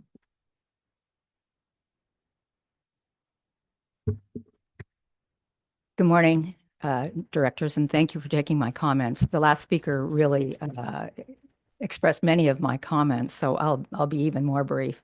I am here on behalf of the Sonoma County Horse Council, the Bay Area Barns and Trails, and also Redwood Trails Alliance. I'm also here as someone who has ridden my horse through the Mount Tam trails, the watershed, for decades. And I hope that we can continue to do so safely. I do really strongly believe that e-bikes and mountain bikes and equestrians don't mix. And I would just simply really urge that we have equestrian and hiker only trails. And I know that we can't ask questions, but I would like to know for clarification what percentage of the plan does include, if any, equestrian hiker only trails. And then my next question would be, what does the plan envision for enforcement in terms of how many rangers, what happens with enforcement, what would the fines look like, what sort of deterrence would there be? I think that's sorely needed in these plans. Thank you very much. Thank you. Larry Minikis, Rick Rusdorf, and Dan Howard. Hey, great presentation, first off. And thank you again for the opportunity to speak. I want to start by acknowledging the quality of the work and the direction of this process. What stands out is that it is being handled in a thoughtful, methodical way, grounded in both historical context and of the watershed and the realities we are facing today. The inclusion of community sidewalks, stakeholder input, and the structured evaluation process gives us confidence that we are moving in the right direction. I also appreciate the clear emphasis on restoration, water quality, and habitat protection as core drivers, alongside thoughtful consideration of visitor use. That balance is not easy to achieve, and it's good to see it reflected here.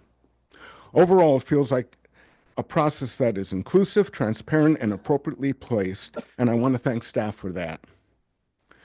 What I'd like to add is a bit of forward-looking perspective on where this can take us. I think we have a real opportunity here, not just to update a plan, but to set a model for what watershed stewardship can look like in the future. This watershed has always had a dual identity. From the very beginning, it was envisioned not only as a protected water supply, but also as a very special natural space for the public to recreate.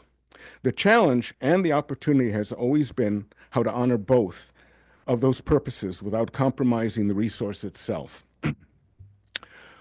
What we are seeing in this process is the foundation of what we're doing well, a strong and necessary emphasis on restoration, first, particularly around social trails, erosion, and sensitive habitats, a more data-driven understanding of impacts, especially related to water quality and ecological function, and a more engaged public process where people can see conditions on the ground and better understand the trade-offs involved. Well, I'm going to have to skip down.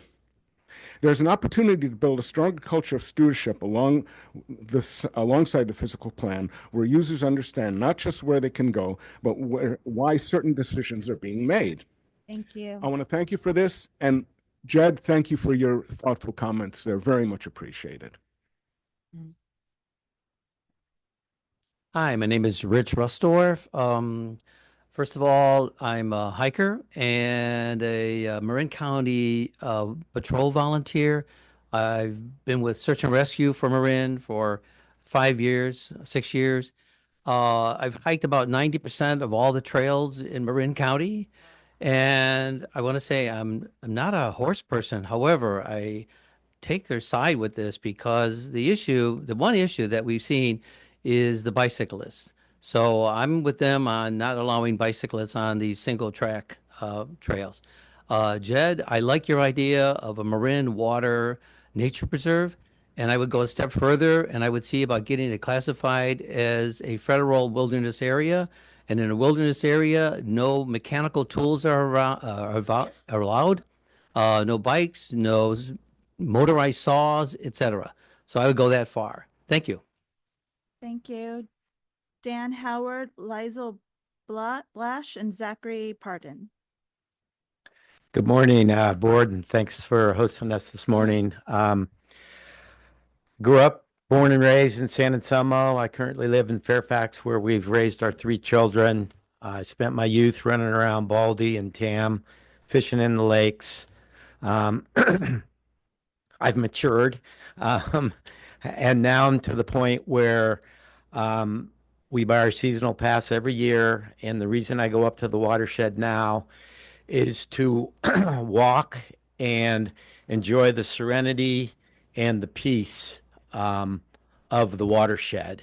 And I want to thank you for providing that from whatever Matt said, late 1800s, early 1900s. But that's the reason I go up there now. And for me, I avoid now trails or roads where bikes are allowed because I don't avoid them, but I prefer to hike on single track trails where I don't have to worry about encountering a bicycle, because it messes with my mindset when I have to think about that while I'm walking.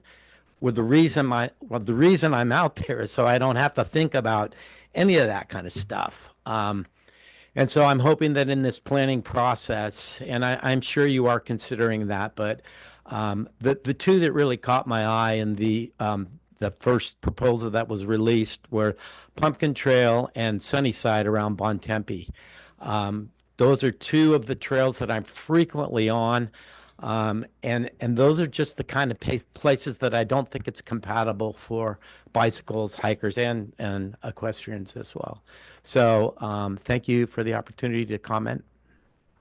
Thank you. Ms. Blash.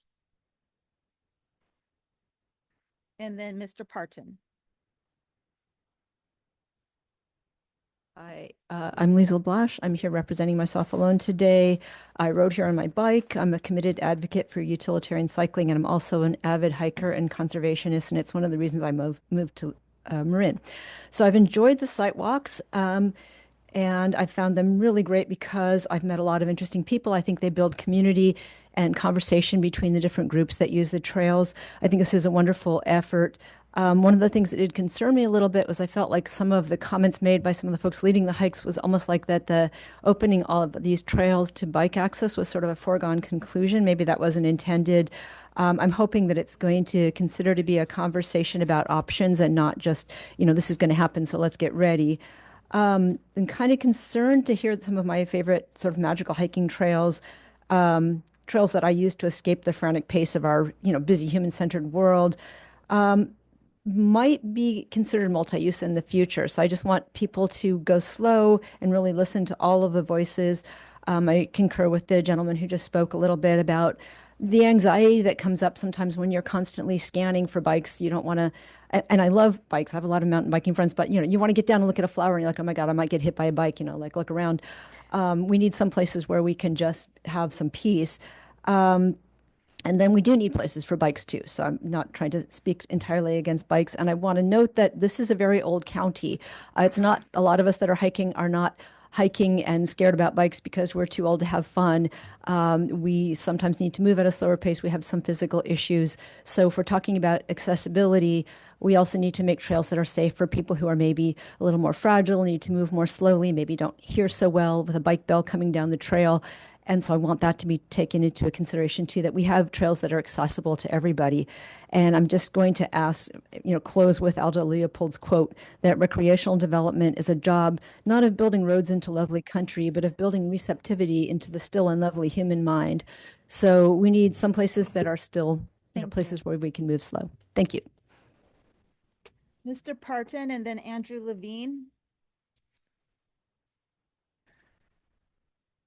Hello, my name is Zachary Parton, Marin Trail Stewards member. Live here in Corte Madera for over 15 years. Thank you for the great presentations today. Thank you for staff for all the efforts been put into the new management plan. And I just want to say I'm looking forward to expanding the user group here on the Watershed. Thank you for your time. Thank you. Andrew Levine, Peter Hively, please, and Noel Lindsay.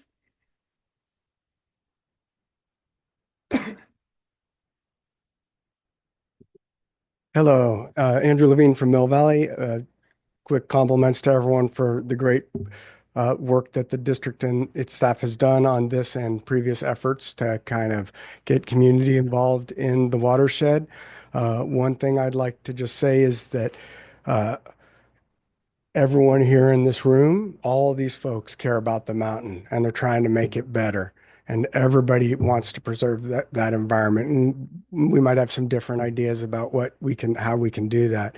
But I think we can all agree that making trails better helps the environment and it helps the people who go there. I also, looking around this room, recognize that myself included, a bunch of Altacockers here, old folks, we're all not going to be around in a number of years. The kids are going to be there. And if we want the kids to be the future stewards of this, let's look at how they recreate. And I'm out on the mountain just about every day. And the only kids I see out there are on bikes. 95% of the kids out there are on bikes, those teenagers. And those are the kids who, like me, are going to grow up on that mountain, love it, help work to preserve it, and be stewards. So let's fix the physical mountain. Let's make it a better place for the people, the flora, the fauna, and our folks in the future. And I'm sure we can all work together to do that. So thanks for the opportunity to help out. Thank you. Peter Hively, Noel Lindsay. Hello, I'm Peter Hively. I was lucky enough to have been born and raised and always lived around the foot of Mount Tam. I'm on the mountains several days a week. I have had nothing but good experiences sharing the trails with other users. As Jet mentioned earlier, we have more and more multi-use trails on the Marin County Open Space and other parks. And I enjoy sharing those trails with my friends and neighbors all the time. I have very few issues with anybody. And I just think a lot of the concerns that people have, and with all due respect for everybody's fear of change, a little bit of sharing goes a long way. I think we can all get along. I think it's going to be just fine. I really enjoyed the opportunities to learn about the RTMP at the open house at Sky Oaks. I've really enjoyed the site walks. We've learned a lot from these professionals such as Sean and Ranger Matt. And I can tell that everybody involved is working really hard to make sure that this is a net benefit for the mountain. We're going to improve the environment.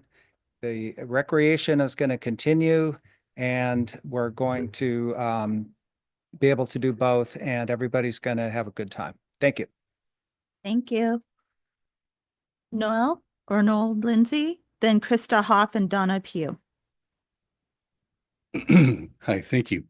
I've been a hiker for 30 years, also a biker for 30 years, and I've never once had any significant negative experience encountering somebody on the other mode of transportation. So I was really astonished when I discovered that there's all this conflict. I just haven't seen it.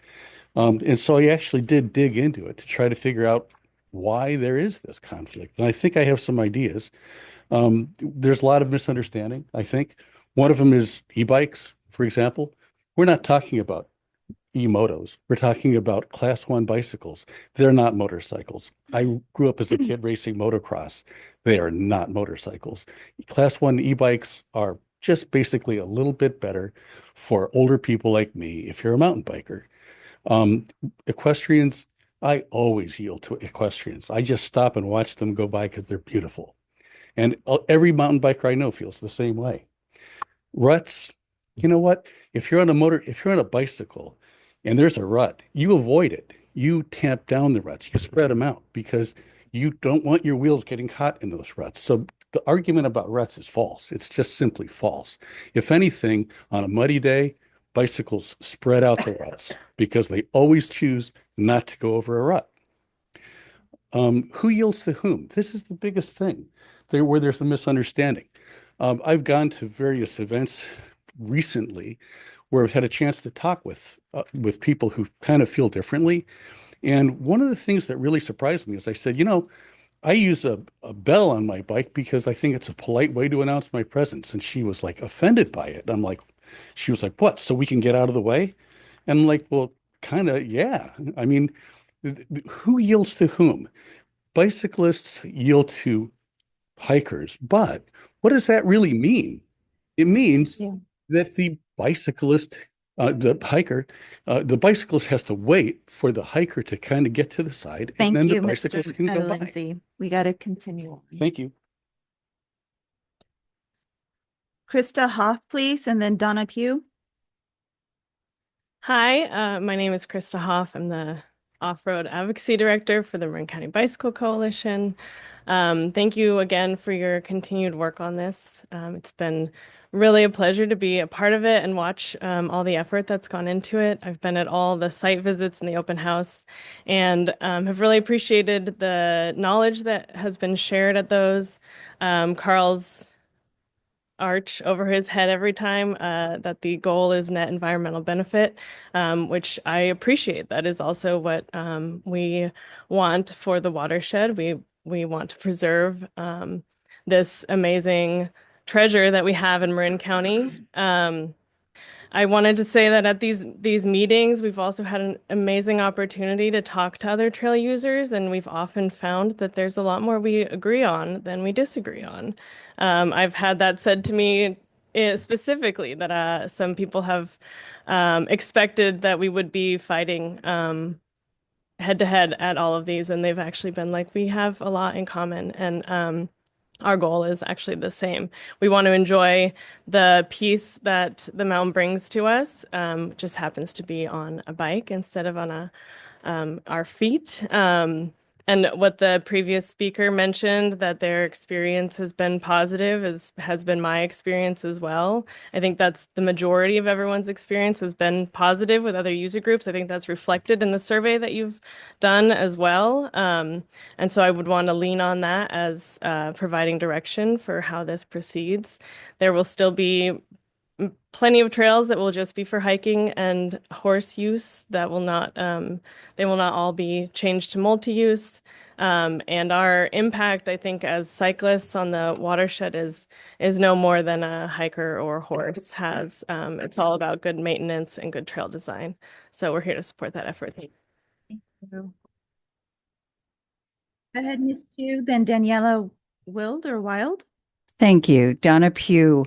First of all, I want to applaud you for this process. It's very impressive and welcome. Now, I'm a hiker, and I have to admit, in my perfect world, I would love it if I didn't have to worry about bikes coming up. But I want to agree with the gentleman that said, if you look at most of the young people, they are on bikes, and that really impacted my thinking. And I also have not had any negative experiences. I have had to dodge a few times, but I've just always accepted that, I guess, a little bit.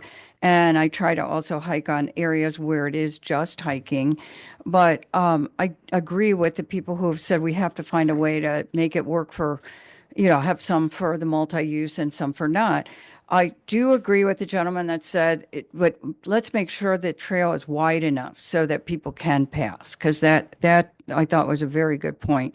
And then I was just going to say, and this a little bit relates to the previous agenda item, but as far as looking at the trails on Bon Tempe, on both the sunny side and on the shady side, I guess you call it, there are some areas when there's any mud where I've seen so many people slip, including my husband. There's just those trails need some looking at on a lot of ruts and a lot of mud at a certain times of the year. So I hope that could be. I didn't hear that mentioned on the plan as a place that they were looking. So I did want to mention that. Thank you so much. Thank you. Daniela, Brennan Huffman, and then Johnny Waller. Hi, I'm Daniela. So I own a horse and I'm also an e-bike mountain biker. So I do have to say that my horse spooks when she sees ghosts, when she sees dirt, when she sees a lizard. She does not necessarily spook when she sees a bike or a dog. So the fact that a lot of people are afraid of mountain bikes, I don't understand. I have a friend, she broke 14 bones getting her horse spooked by a dog that was on a leash. So horses are unpredictable, and I don't think there is a reason for not including bikes on single trails. I think there should be certain days that bikes are allowed on these trails, and then certain days are only for equestrians and hikers. So they have an opportunity to feel safe on those days. Yeah, I think that's it. Thank you so much. Thank you.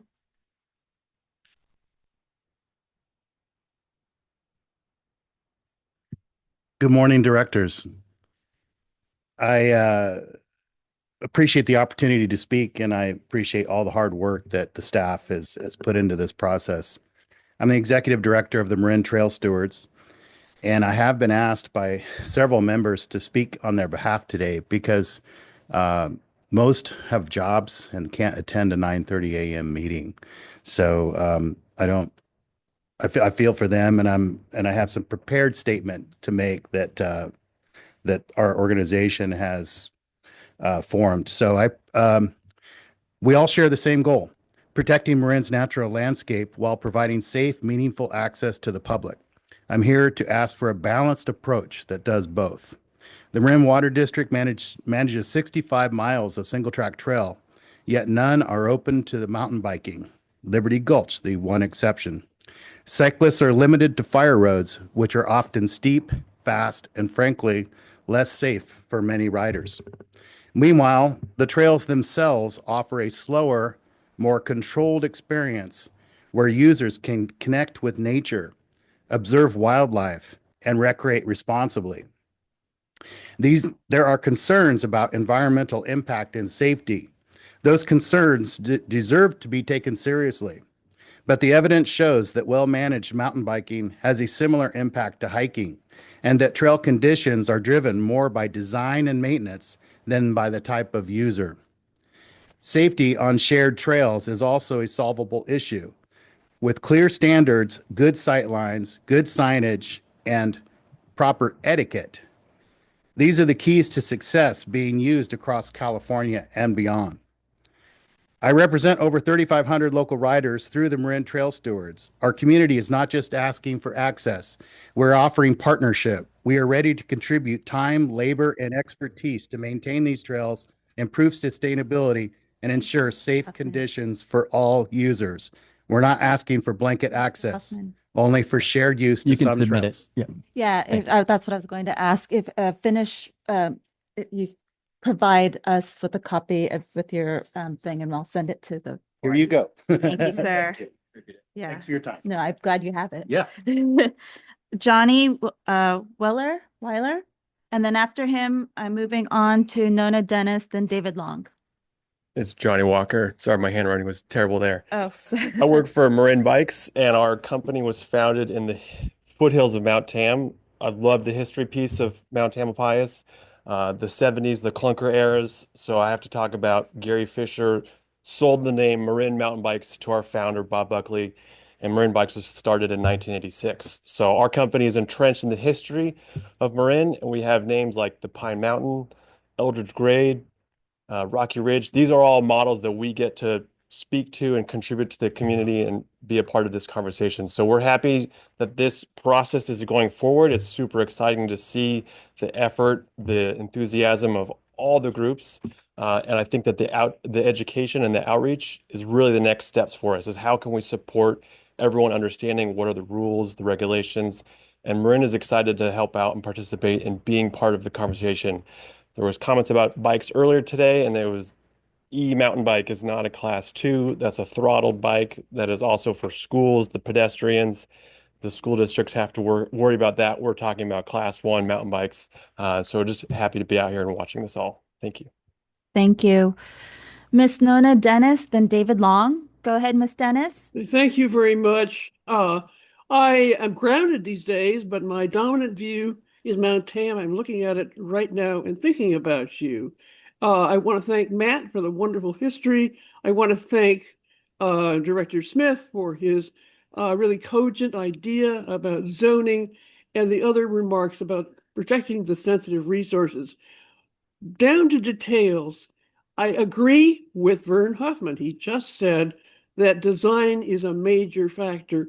So for staff, please do. This may not always be a CEQA issue, but how people operate with each other on trails begins with the design and standards which allow for that shared use to be comfortable.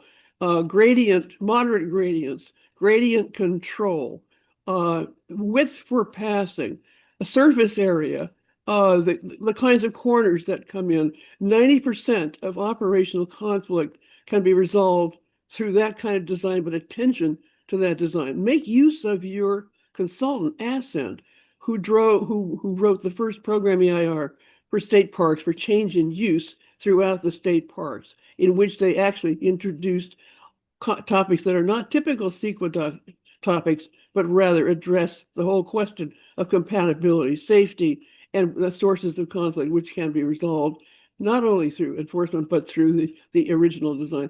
Pay attention to design. It may not be a totally CEQA factor, but you have received from Marin Conservation League our general statements, which I think you're adhering to and working toward, but do not limit yourselves to what is strictly a CEQA topic, but rather what will really make it work for people to stay on the trail and respect the environment. Thank you. Comment. Mr. David Long. My name is David Long. I'm with the Marin chapter of the California Native Plant Society, CNPS. I'm going to discuss a couple of conceptual issues of recreational planning and environmental review that I think are important. The 2005 RTMP found that roads and trails can have many undesirable effects on the environment. However, it didn't analyze those. And why didn't it analyze those? Because it was not a recreational plan. So it didn't look at the impact of increased recreational uses or seek to analyze or mitigate them. Consequently, the RTMP cannot simply be updated. It must be significantly expanded. Marin Water's 2019 Biodiversity, Fire, and Fuels Integrated Plan, BIFIP, provides a conceptual framework for recreational zoning. This is, with respect, commenting on what Jed Smith discussed. Under BIFIP, the most pristine natural areas of the watershed are in what's called an ecosystem preservation zone. In this zone, it declared that the long-term strategy is to maintain existing conditions, and this requires minimization of disturbance. Obviously, the applicability of that is quite apparent to what we're talking about. BIFIP places other parts of the watershed that aren't quite as pristine in what's called an ecosystem restoration zone. And this is still dominated by native species, but has some diminished ecosystem functions. And here the question is whether additional recreational activities threaten to further degrade the ecosystems, including amplifying existing environmental stressors. And the 2005 RTMP lacked any meaningful trail standards, and I want to endorse what Nona said. I think that's a very, very important point. And poorly designed or maintained trails can have huge environmental impacts. But again, the RTMP did not analyze those. Thanks, Mr. Long. I'd just like to encourage Mr. Long to submit any and all comments to us so that we can see them. Whatever he was not able to contribute, that would be very helpful for us to understand your thoughts. Next speakers, Terry Thomas and Tyler Gale. Go ahead, Ms. Thomas. Thank you so much. And thanks for the opportunity to speak today. I really wish I could be there with you. This is a very important process, and I appreciate the ability to participate. I am an ecologist, and I'm interested in ensuring that there's no loss and hopefully improvement with ecosystems and biodiversity through this process. There's much literature and experience that exist and that document the impacts of trails on wildlife and ecosystems, and that they increase with the intensity of recreational use. I can't agree more with Director Smith's recommendation for a Marin Water Nature Preserve and Wildlife Refuge. Let's do this. It won't actually take much redirection as you already have the bones in your existing plans. You identify that you will integrate the findings in BFIP, your Biodiversity Fire Fuels Integrated Plan, into this Roads and Trails update. Adopting its zoning will move towards Director Smith's recommendation.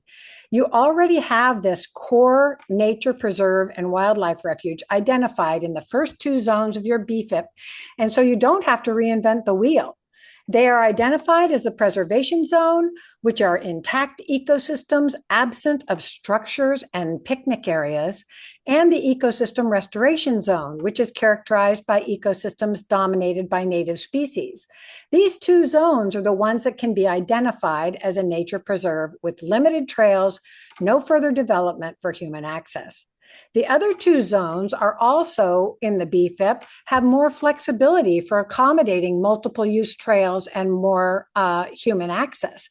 They are the Ecosystem Restoration Wide Area Fuel Reduction Zone, a mouthful, and the Ecosystem and Fuels Deferred Action Zone. I really look forward to see how you incorporate this idea into your planning. Thank you. Thank you, Ms. Thomas. Mr. Gale, please. Hello. My name is Tyler Gale. I grew up mountain biking in Marin County. Today I live in Colorado where I'm going to college. I'm 22 years old now. I think that the safety concerns expressed by many of the equestrians and hikers that spoke today are totally legitimate. It's true that mountain bikes are fast and can pose, a genuine threat on some trails to hikers and equestrians, and it can be hard to really enjoy nature. I'm a hiker too, I get it. You don't want to be worried about these things. That's why we need mountain bike only trails and specifically single track trails even, because that's what many of us like to ride, and that's what I like to ride. I think that's what's not talked enough about is the other side of this, which is the safety of the mountain bikers, and the youth mountain bikers, who are out there. Last summer I was working for the Village Peddler as a mountain bike mechanic or a bicycle mechanic, and I was also guiding for the TAM Bikes Camp, and talking to the youth mountain bikers that I was guiding.